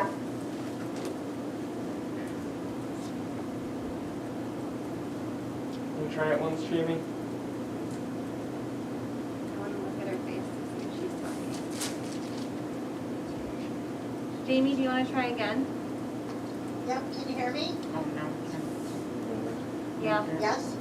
Okay, great. So, as Cindy was saying, we did meet as a Title I team last spring, and we came up with this wonderful plan that included, we really wanted it to be an equitable system where we were meeting the needs of for K-12, and also including all of the schools. So in that first column were the events that we came up with, and then in the second column are the grade levels that were included.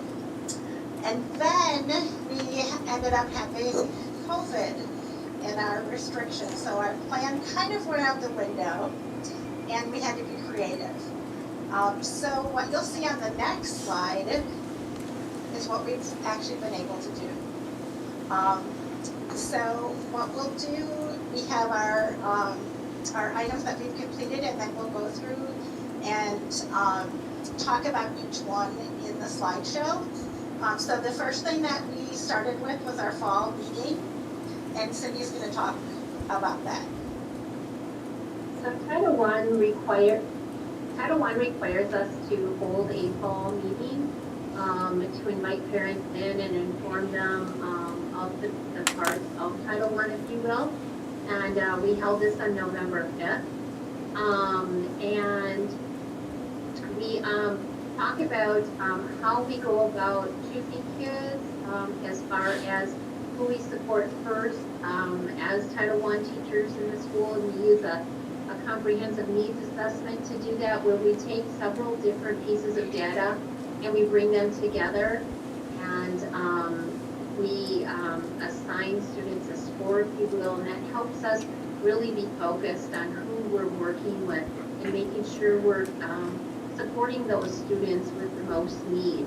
And that's one of the main components and main pieces of that first meeting is kind of explaining that to parents on who we're choosing to help, because of course, as you can guess, all parents would like a reading teacher to work with their students on a daily basis. We also talk about some strategies that possibly they can use with their students. That's usually part of the meetings. We pick one and we kind of elaborate on that.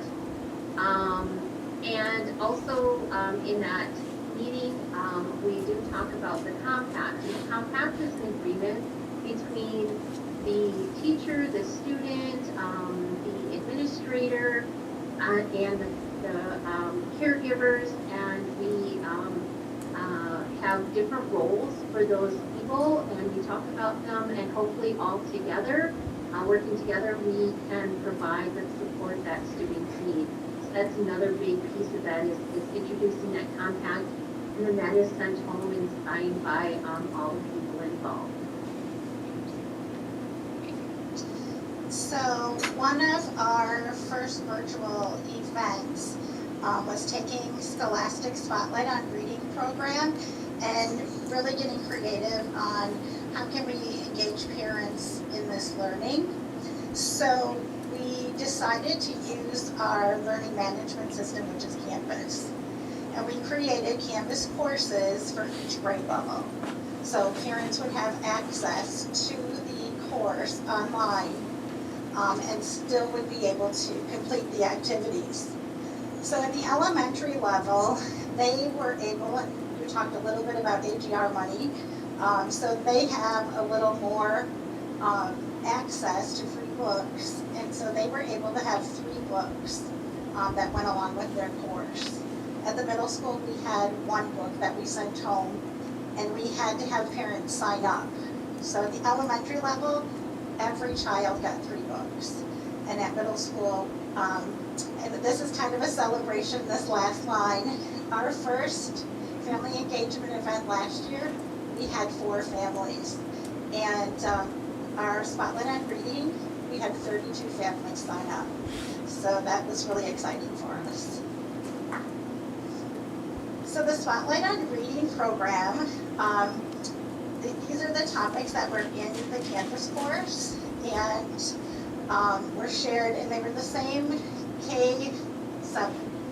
So there was a milestone for readers, what to expect from a reader at your child's age, how to foster a growth mindset, tips for a read aloud, strategies on how to read aloud with your child, and then each one of the title teachers recorded a read aloud lesson, and then we uploaded it into the Canvas page as a sample.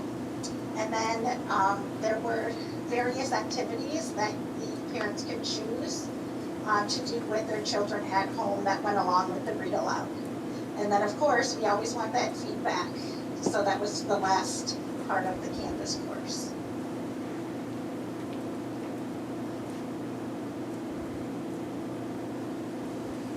Our winter event happened in late December, and what we decided to do as a title team is to try and provide some interactive activities for parents and students at home. So another free book was sent with the younger grade.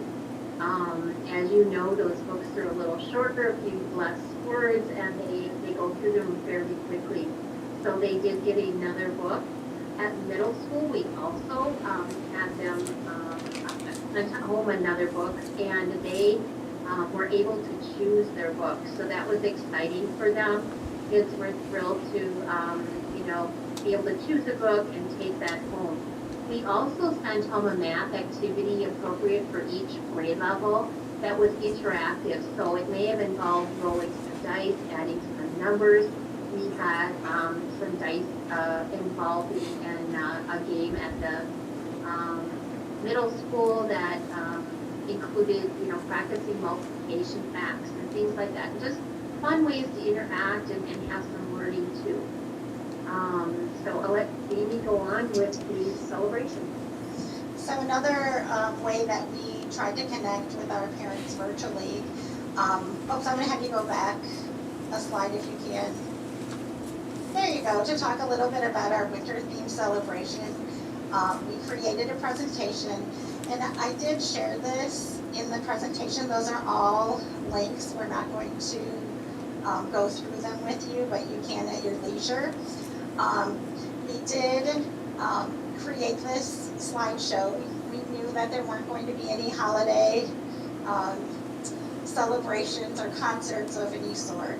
So we did reach out to our bands, our high school band and our middle school band, and they did provide some holiday music for us. We also created a movie maker, and then, yeah, so this, when you click on it, this is what you'll see.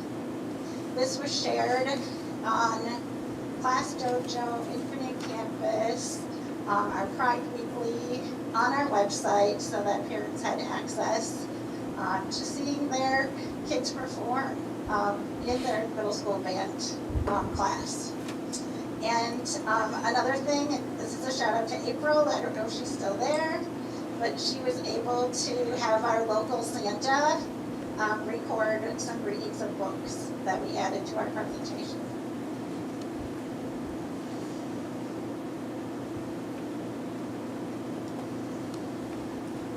Okay, the next piece that we really wanted to make a point to do this year is the partnership with CHAMPS and letting them know on a monthly basis kind of what we're doing.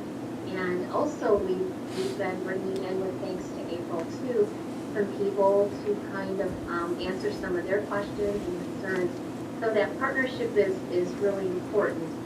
And so we have been visiting each CHAMPS meeting and talking with them, and they have been very supportive, both with money sometimes and then just supportive in what we're doing and excited about that.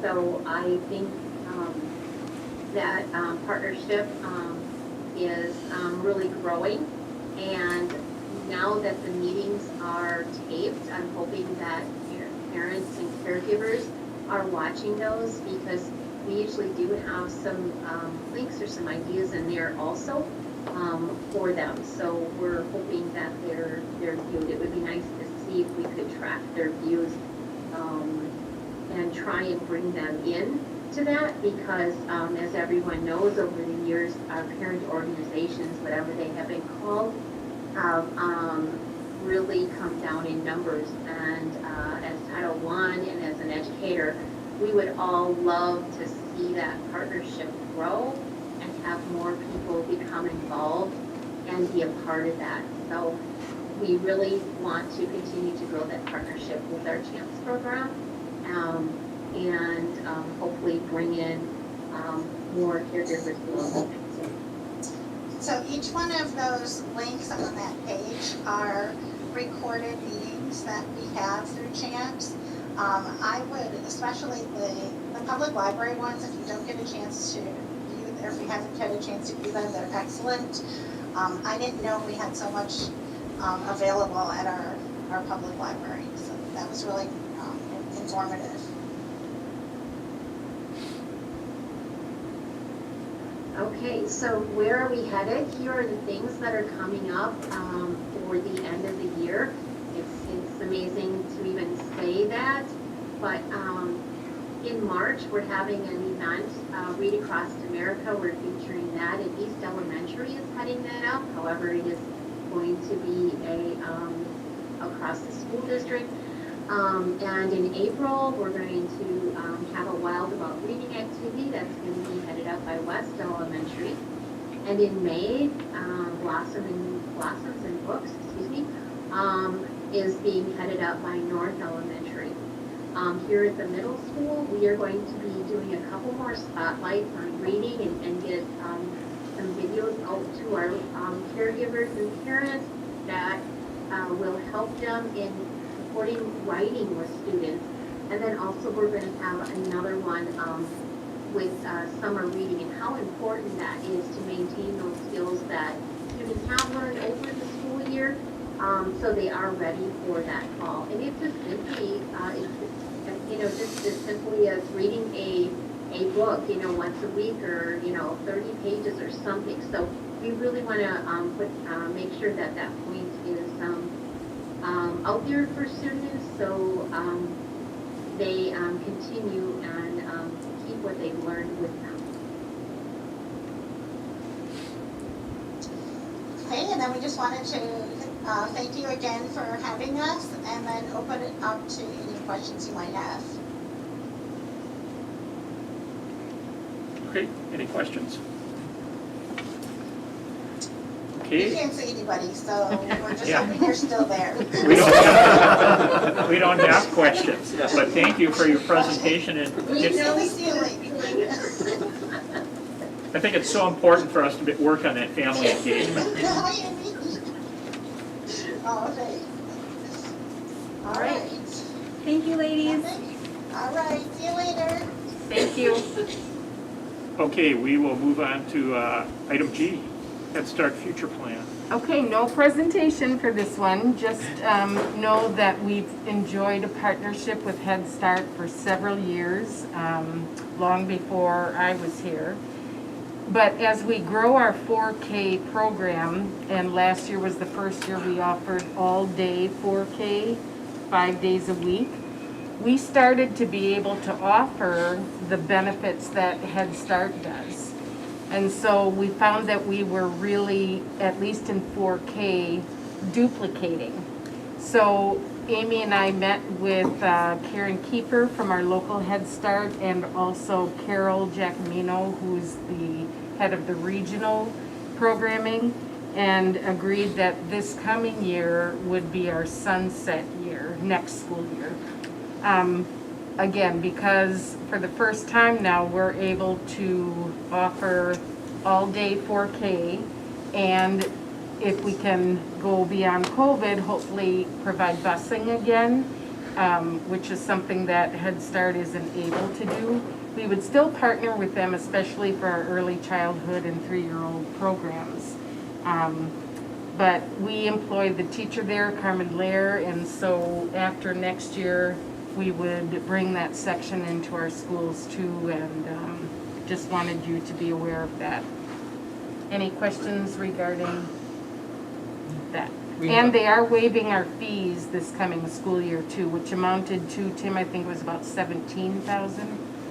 So cut us a little deal there as well. Do we have a room, physical room, or is it gonna be just interspersed with our other boards? Great question. So this year, we moved to 5 sections, well, 6 if you count Head Start, and even more with All Saints, but they weren't fully populated in large part because of COVID. So that, I don't know at this time how many we'll need moving forward, but yes, we would have the room. And you probably read too that this is the sunset year. If you read Week in Review for our 2-day-a-week, we simply don't have the numbers there, but have a great staff member, and so we have some decisions to make along with her to see what the future holds there, but definitely more of a need for all day, 5 days a week. Okay, so we will go on to the Vulcan Lodge construction update, and Okay, so I'm going to shorten the meeting by just a couple minutes. There's 2 items there, and they're really just one item. So I'll go right from the update of the construction right into, I want to break down the financials for you.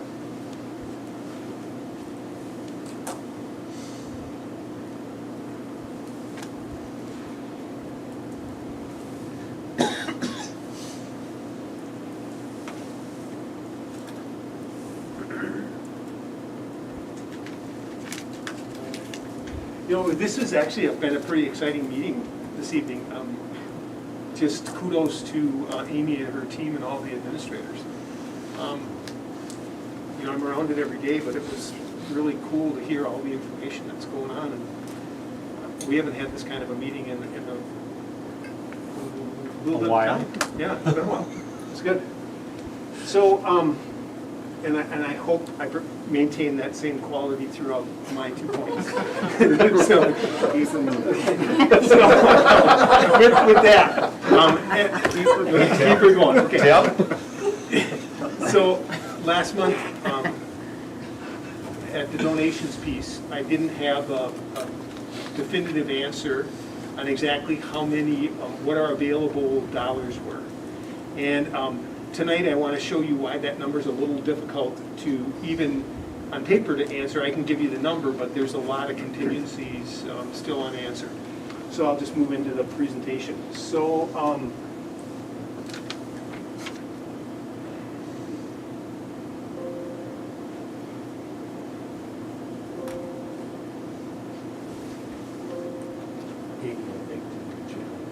okay, so this is so when you're coming up, we've got a parking lot, and as you're coming up to the parking lot, this is the door that's going to go into the future mudroom.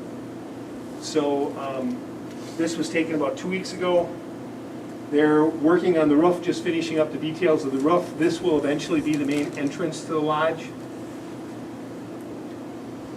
This is what it looked like Sunday evening before the Super Bowl. They just put the windows in. This is looking at it from sort of like the parking lot, and I'm on the west side of the building.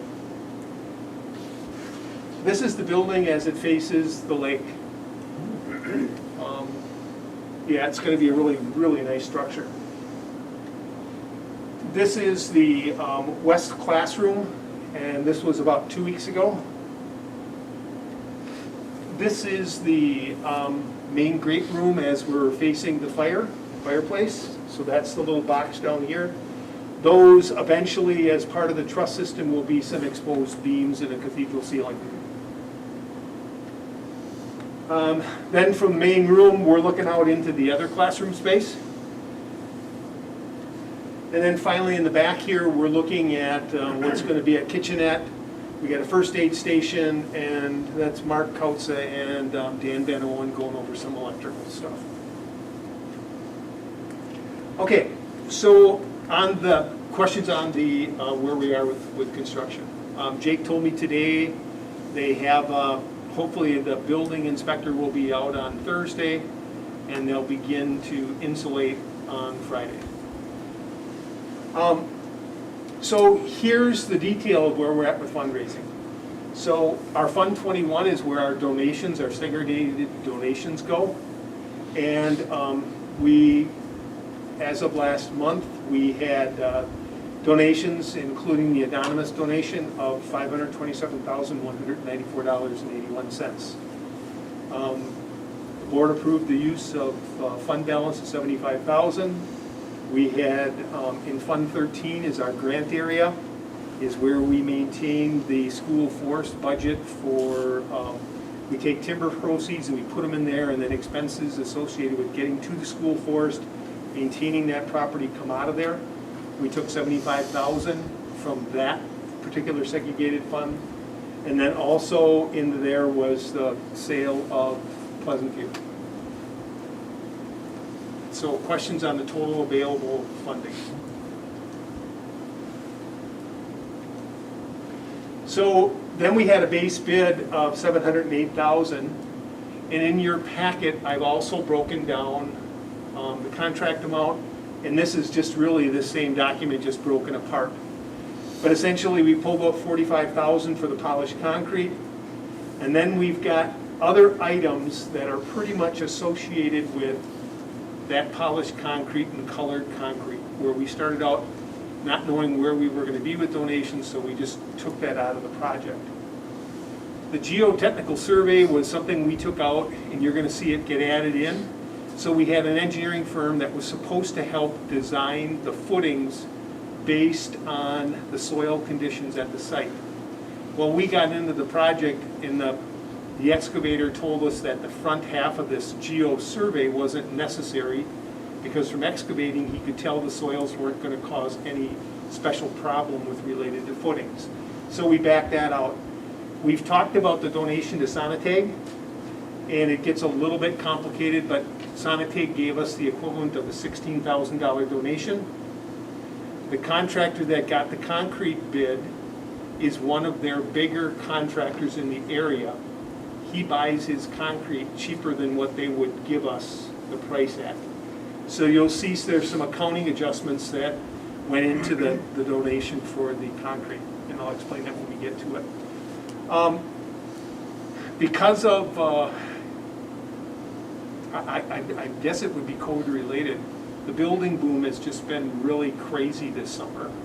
And lumber prices were 15 to 20% higher than when it was bid last March. And the contractor was going to back off if we didn't allow them an escalation for the wood framing. And we have yet to date to get that final number from him. But he estimated that it would be probably a 15% increase in the framing materials.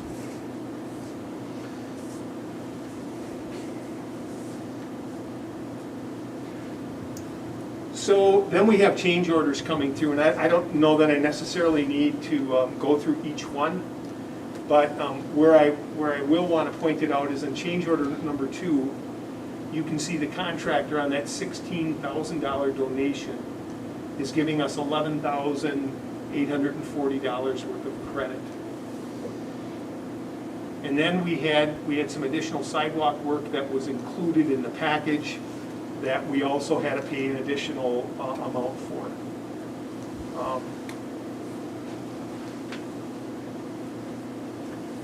Then outside the contract, we also have engineering. So Nate Hoyce has donated a significant amount of time, his own personal time, in helping us with both the bidding and the construction process and the design. But we did have to pay, Nate got a small stipend, we paid engineers, the electrical, the mechanical, we had permitting. I mentioned the parking lot. Heinzen was there doing the excavating and the septic, and we knew we wanted to get a bus up there and to be able to turn around, and we put a gravel parking pad in. We actually had to buy a more concrete than I asked for in the original donation, so we had to pay for that minor cost of a load of concrete, and then we had power from WPS.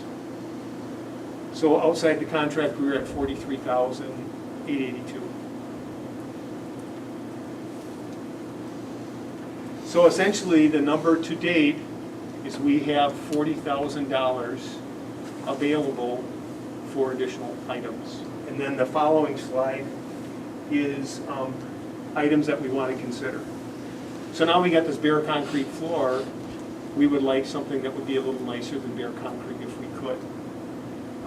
We know the kitchen, so we put the kitchen cabinets, the countertops outside the bid documents. So we know that that's going to be somewhere between $25,000 and maybe $30,000 for that. The fireplace is essentially the fireplace, and the way it was bid, it was just white sheetrock. So we would like to have a rustic stone appearance in the fireplace, and Schwann's are providing us with an estimate. We took air conditioning out of the building to begin with, and now that we have additional funds, we're saying we want to use this for summer school. And if we get into the heat of summer school, it would be sure nice for both teachers and students to be able to have it air conditioned. So what we're looking at now is putting AC coils in before we put the ductwork onto the furnace, and possibly, again, depending on how much money we have left over, actually having air conditioning ready to go in the beginning. And then the big item is we really want access, ADA access. And for any of you that have been there, getting down to the lake for a regular ambulatory person is difficult. Getting kids down to the lake is extremely difficult. And we just have to provide better access. So that's probably our number one priority. And then we'd like to do something with a cemented fire pit for safety and for possible outdoor learning environment right next to the lodge.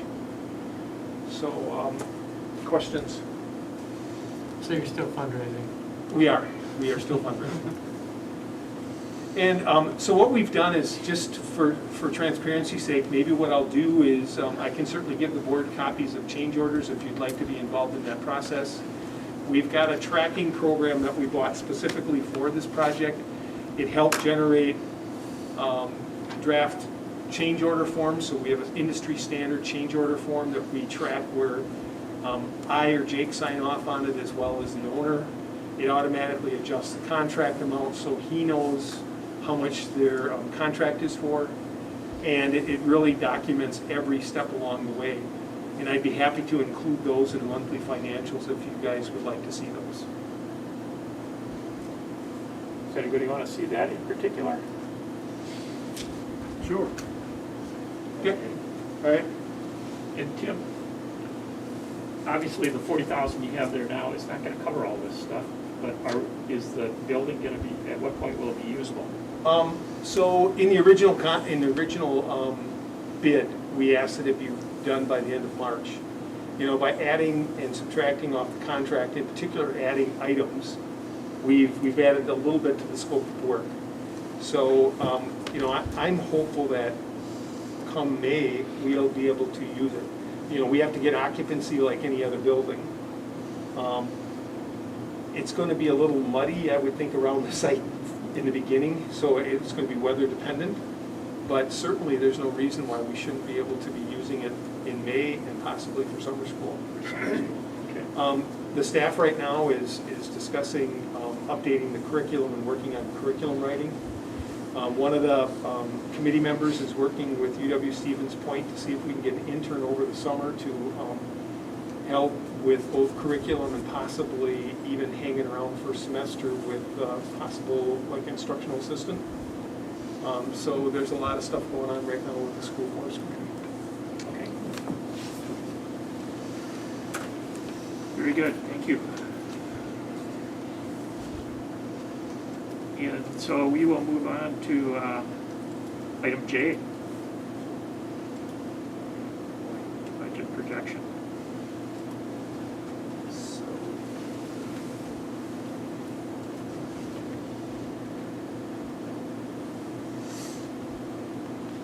Okay, what I'm hoping to be able to do tonight is I want to break down the development of the budget into small little nuggets.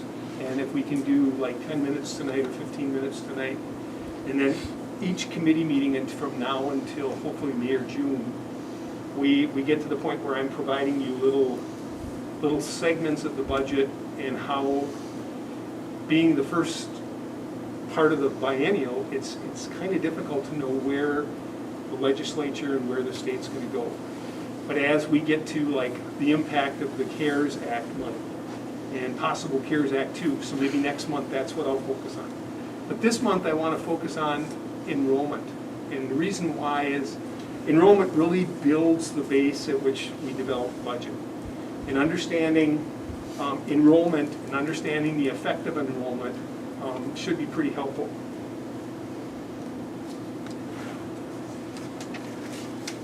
Okay, this is a really ugly worksheet that I use, and but it really helped me fine-tune where I think we're going and how we can project enrollment in the future.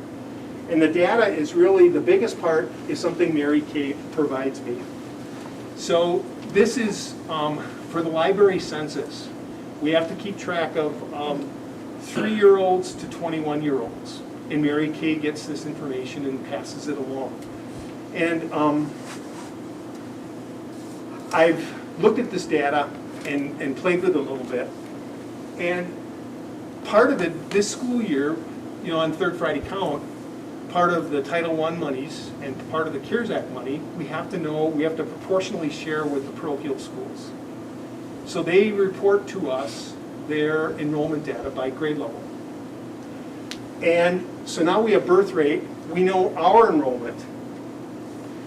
And I can look at the babies born in the year that they're born and combine our enrollment with All Saints enrollment and Peace Lutheran's enrollment and figure out the percentage over time. And what it looks like, if you look at the bottom, 90% of our kids over the last 18 years have hit our door at some point, either in first grade or by the time they're in high school. So what I'm going to do this moving forward is I'm going to be looking at that current enrollment box with the yellow. And I'm projecting based on 90%, and I'm subtracting on average about 47 kids for the parochials, and that's what our enrollment's gonna be. So I can take that birth data, look at that and say, okay, 4 years from now, those should be the kids hitting our doorstep. More likely 5 years from now when they enter kindergarten. So that's the basis of the projection. So in the forecast model that you've seen me bring before you, we have to look at we know our current enrollment, and this school year over last year we lost 145 children. And I can plug those numbers into 4K and then 5K and so on. And that's what I'm casting forward. I also have to look at open enrollment. And what I'm suggesting, if you look at the numbers, at some point we have to level out with open enrollment. And I looked at this before our second Friday count in January. Our open enrollment numbers are up. But I think once we get through COVID, things should get better for us. And since we're not closing schools, I think it's likely that we're going to do a better job, and we're going to I think our open enrollment numbers over time will get flat. And that's what I'm basing on the model. So I'm projecting over the next 5 years, we're just using a flat number.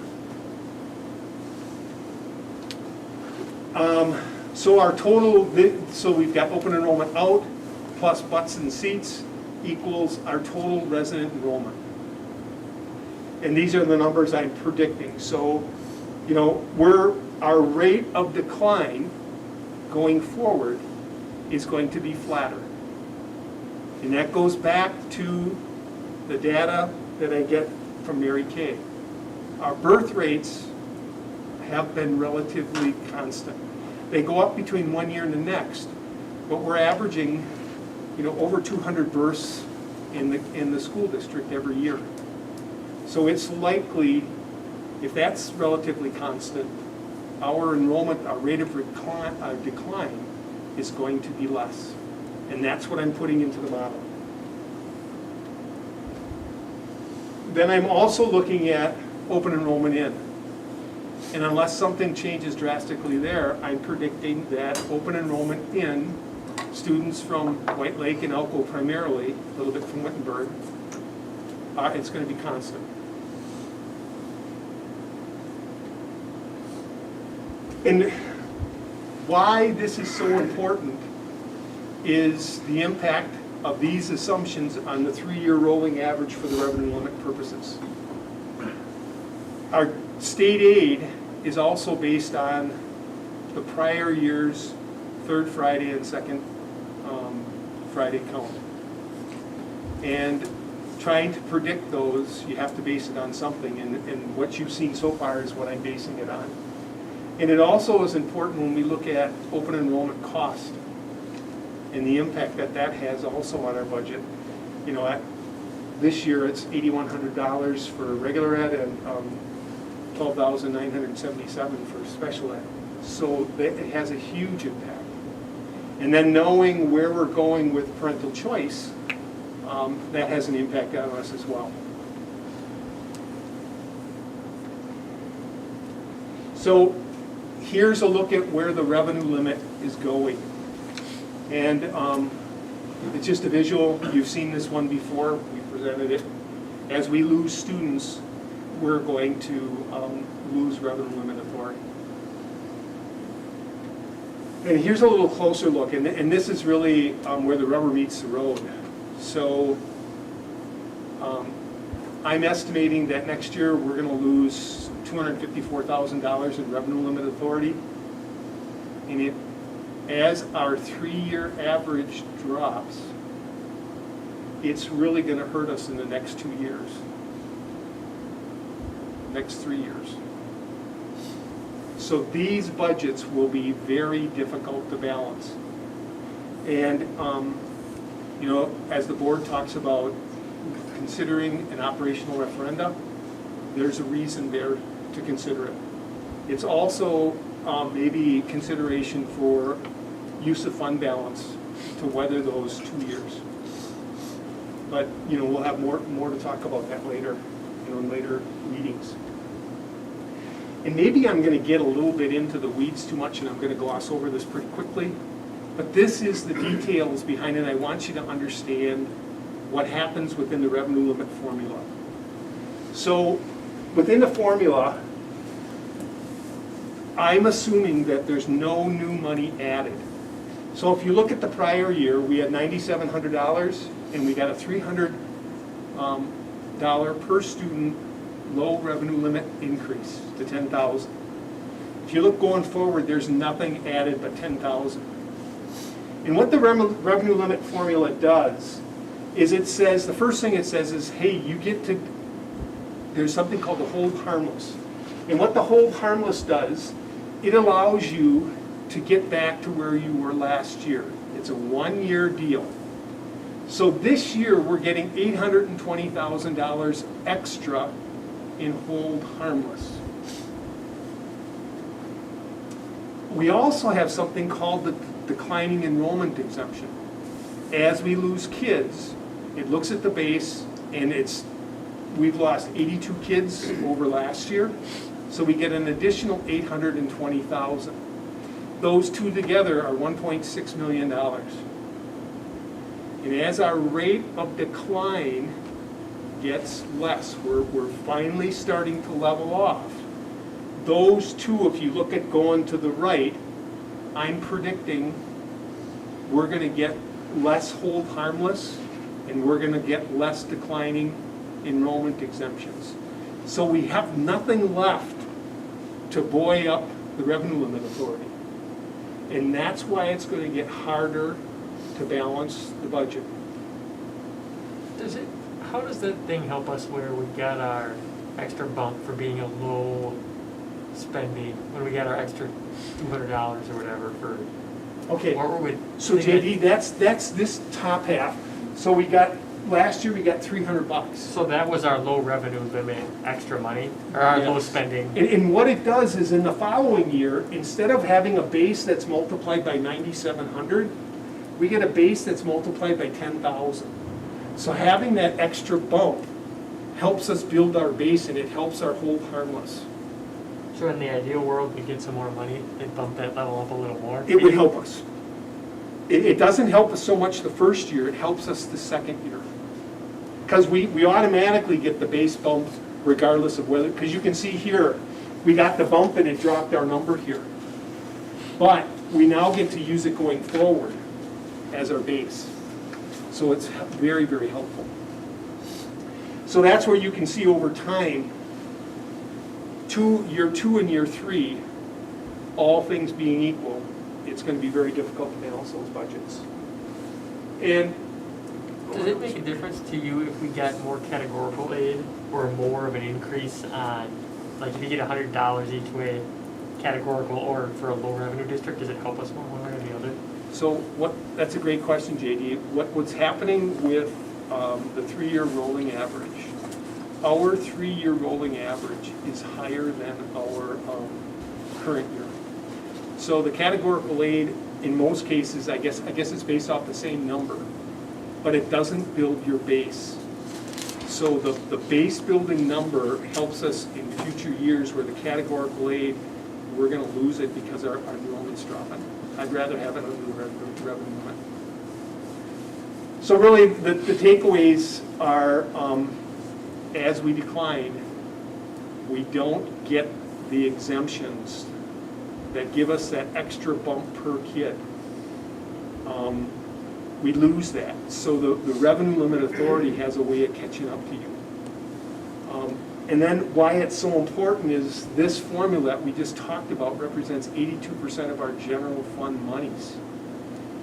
And I don't know what the state next biennial budget's going to be. I'll continue to monitor it. But right now, I'm going to build the budget based on these assumptions and primarily these enrollment assumptions, so that $250,000 is where we're going to start in the hole next year. Does that make sense to the board? Yeah.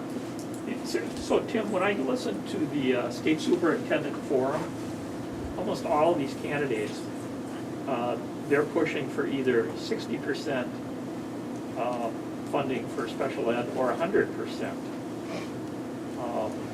So what would that do to the budget if we got either one of those? Okay, so what Andy's talking about is when we talk about Fund 27 versus Fund 10, there's something called this Fund 10 transfer amount. So in Anago, we spend about $2.8 million out of the general fund money supporting special education. In turn, we get categorical aid on that transfer amount. And we're getting right now just about 30%. So it's gonna, which is just about $1 million. So, that would theoretically double that number. And the question that hasn't been answered yet, and I know we're getting into the weeds now, there's something called maintenance of effort. And under the IDEA program, which is the federal assistance, we have to maintain local support. So I'm not sure what the legislature would think about, does that affect the MOE calculation? So we'd have to know the details behind that. So you're saying we have to spend it still on special ed, we wouldn't be able to, or you don't know? It would be interesting to know, because if it becomes, you have to spend double on special ed and you wouldn't be able to spend it in your general budget deficit. Maybe. Yeah, and I don't know where the money comes, if they allowed us to recede it into the general fund or as a category, you just have to, I'd have to see the wording on the. Okay. Yeah. I think anytime we get additional money, it's a good thing. And particularly with special education, we can always be doing more for those kids. I think the other one they were talking about was a 10% increase for socially economically disadvantaged kids. So they would get more state funding for those kids. So what I'll try to do is to do some comparison work, and we've got some new analytics that Forecast 5 has come out with. And I'll show you where within that group that we've got, I can review the group and how we select them. But there are some unique things, and that's a great example where even within the group that we study, our busing costs are still considered an outlier over somebody else just because of how rural we are. We can look at that. There's some of them we can't do anything about, but others we can. So I'll bring that forward next month along with anything else we can think of. The other thing I talked to Julie about earlier, we're going to get some CARES Act 2 money, and they've already given us preliminary estimates of, I think it's about $2.1 million additional, but they haven't told us the restrictions at which we can use it. And it would be very beneficial to us if they just loosened up the reasons for it. They're going to provide us the money. Why not allow us to decide what's best on how we spend that? And just having to, as a response to COVID, we've spent over $800,000 responding to COVID. Now it's time to allow us to spend it in the classroom rather than for chemicals and everything else we've done. Okay. Great, so that's where I'll start from. Sounds good. Okay, we can go on to item A, is the district ADA accessible van purchase.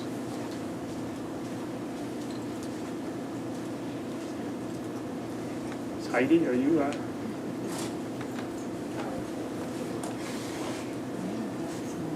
The van, I don't know if you can hear us, the van purchase? Yeah, so what to do, we purchased a van, or we got a grant through the state, on transition. I think we talked about it probably last year sometime when we actually applied and got the grant. So now we're going to purchase the van. But we really wanted something that was ADA compatible, so that was wheelchair accessible, which is, we only got $25,000. So we were using some categorical aid that we over budgeted by 10. next slide if you want more, that is matching those funds so that we can get a van that actually is wheelchair accessible and still can carry enough students. And the purpose is to provide options any time of day to be able to transport to transition activities, whether that's jobs, tours, things like that. So we're really excited about it. I don't know if you have questions about the actual funds that we're using. That's kind of why we wanted to bring it to you, because of the additional funds we're using. Okay. So it's a district-owned vehicle, it'll be stored in Central? Well, there are really 2 points. The other one was the method in which we're gonna purchase it.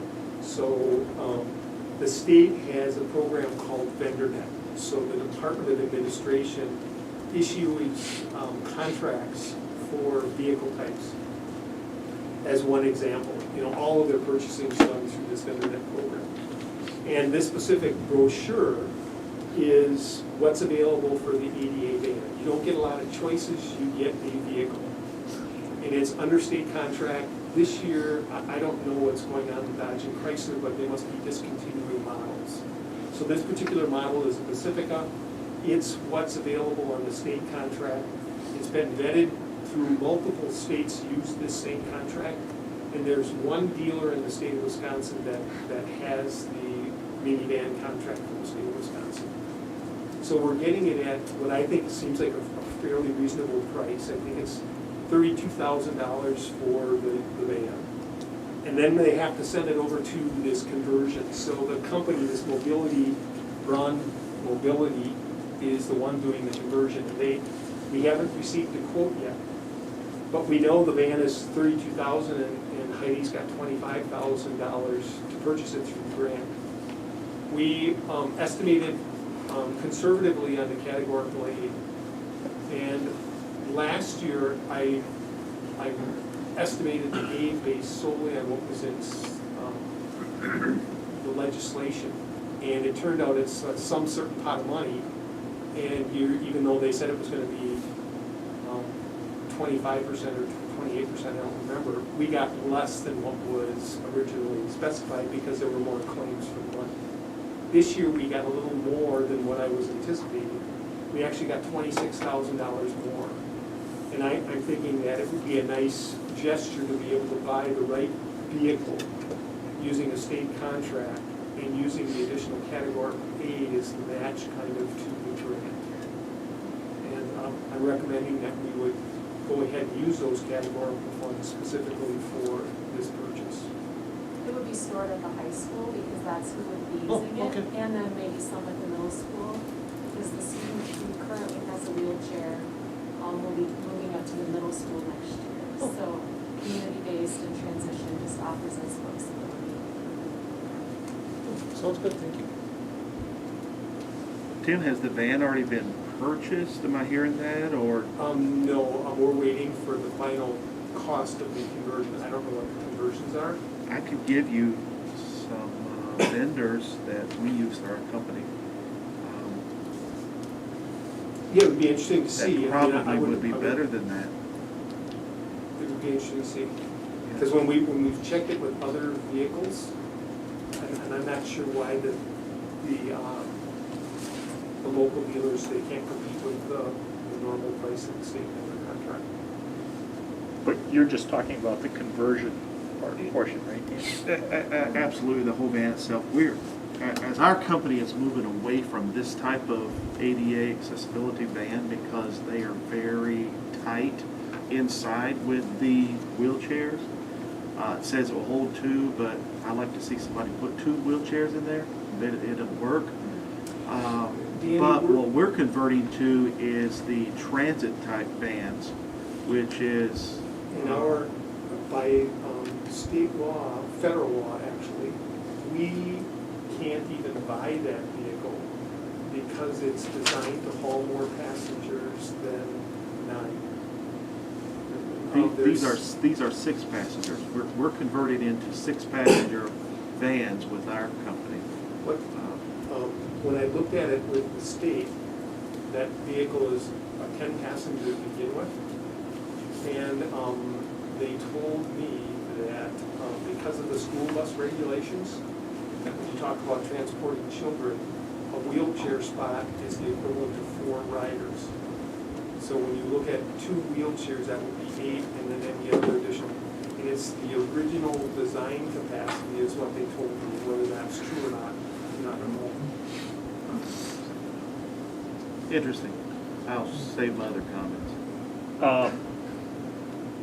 I would suggest you just give your other comments to Tim tomorrow or whatever.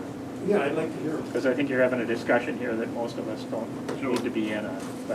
But I think they'd be good comments for Tim. Okay, I guess that's it for the van, right? That is the board okay going forward with that? I don't know that we need action, but that's really the direction I'm going to. Yeah, did we already approve that when the grant was accepted? No. We approved the, I mean, we knew of the application of the grant, I think that was Using the categorical. It's really the categorical, knowing that I'm going to use the categorical special education grant to supplement the cost of the van. And it is not listed as action tonight, certainly, but. And I can bring it back, Yeah. if you need more detail or whatever that might be. And our goal is to have it by 4th quarter because we have a class that's starting at NTC, and that's really our goal, to have it usable by then, so that would be like mid-March. So if we put this on the agenda for the end of the month meeting, would that be a rollable timeframe? Yeah, we're going to be tight anyway, because they pushed out the manufacturing dates, they're all over the ways. Okay. Then I'd say let's put it on the agenda. But, okay, let's have this on the agenda, you know, get your comments to Tim pronto, and, but otherwise, it's going forward. Then we'll go on to item L, E-rate funding discussion. Yeah, that's my baby. So, if you've got your sheets up, the category 1 is basically our year-to-year vendors that we do, and it's basically just for internet access and any kind of maintenance to maintain that internet access. So those bids are pretty much an ongoing thing, other than the AT&T WISNet is an ongoing thing. That would only change if we wanted to opt out of the BadgerNet WISNet option, then we'd look into something else. The Serenity Wittenberg Telephone Company, those are ones that we have contracts with. The 200 meg internet circuit is in its 3rd year of a 3-year term, so next year I'll have to get bids out for that. So basically, the category 1 is just an update from last year. The change being that router, the end of life is October of 21, so that needs to get replaced. So we have to ask upfront from E-rate money, that'll be funded at 80%, so that we get the funding and get it replaced by October. So that's the category 1. Category 2 items are all infrastructure items to basically wiring. They allowed us to do those managed internet broadcasts. All it is we use Camera Corner for service to help us maintain our servers. And starting last year, they actually let us start getting E-rate funded for that. And so when we apply, then we get the 80% back when we never used to on that, which is a big help because that was a pretty costly service that we used every year. The fiber upgrade, what we're doing is upgrading the fiber between all of our connections between each building and within the middle school and high school between the wiring closets. The fiber itself is there.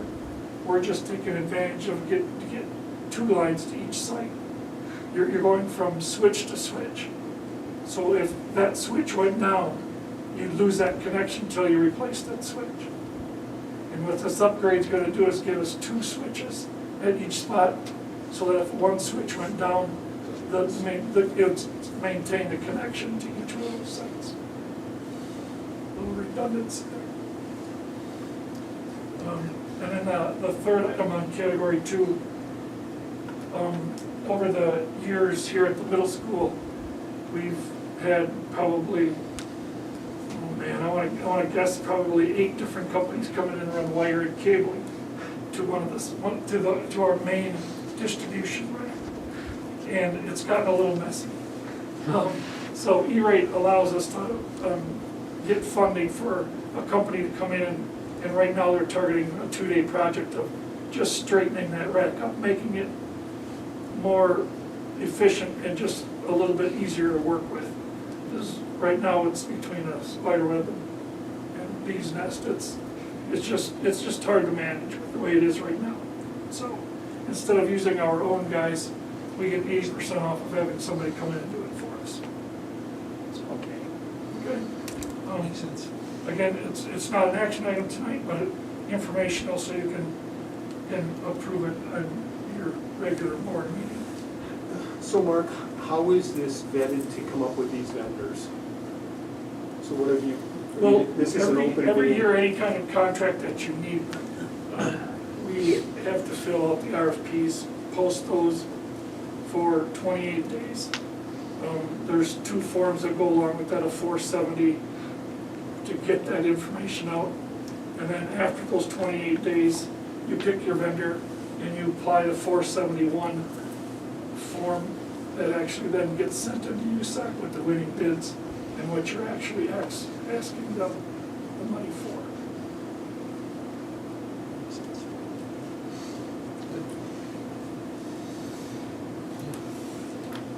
Then at the very bottom under our share, this is the first year of the new 5-year contract that USAC set out. Our district, between the open enrollment, or not open enrollment, but our district counts, it's the 3rd Friday count from October or September that they use. And this year, for the first time, any school district with less than 10 schools can add 25,000 to that total. So over the next 5 years for our category 2, we'll be able to spend that much money if we need to. That's pre-discount money. Okay. So the category 2 that we're applying for this year is that 34,588. Low this year. Next year will be quite a bit higher, and the year after that'll be a little bit higher as projects get older that we've had in the past are going to need to get replaced over the next few years. So that, you don't have to use all money, but it's nice to be able to use it because you get 80% of what you get there. So.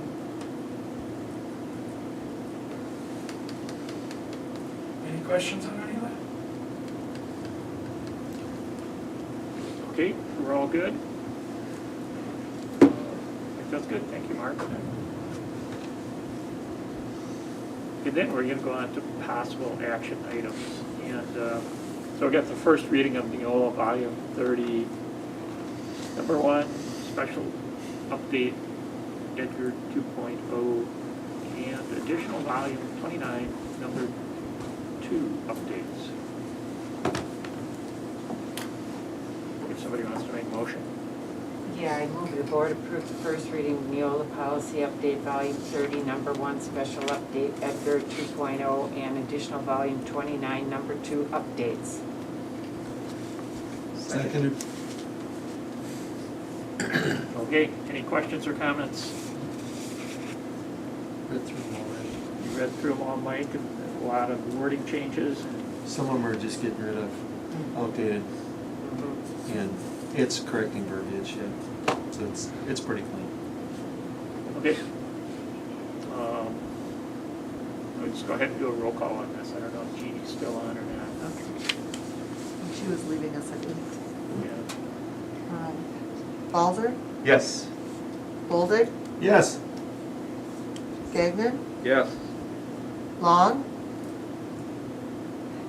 Neufeld, Yes. Hyatt, Yes. and Mary. Yes. Then we'll go on to B, consideration to approve the District 2021 and 2022 Chromebook purchase. I move the board approve the bid of $128,434.57 from CDW for the purchase of the district's 2021-2022 Chromebooks. Second. Wow, we don't have to vote, everybody second. Don't fight, whatever you do. Okay.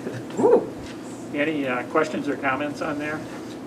I just commend Mark for having the forethought to bring it to us this time because of how long it took us to get them the last time. It just, it's just smart Shipments are move. still out 4 to 6 months. So I'm hoping that we can get these in June, July, and not have that incident. Yeah, We're doing- no, it's, I completely understand where you're going with it. It just totally makes sense. Still 11 touchscreens on here. Those are the ones that took the longest. They're still the longest ones to get out, so those we're hoping for August. Okay. If there's no other questions or comments, we'll go ahead with a roll call. Bolduc, Yes. Gagnon, Yes. Newfeld, Yes. Hyatt, Yes. Balzer, Yes. and Mary. Yeah. Thank you. And with that, we will confirm the next meeting to be March 9th at 6 o'clock here. And the only other thing I just want to remind people, it's primary for the state superintendent. And if anybody doesn't have enough information on it, I can send you a link to the forum that the League of Women Voters did. And all the candidates have a website. Very good. So, okay. Motion to adjourn. Second. All those in favor? Aye. Okay. Going home. No,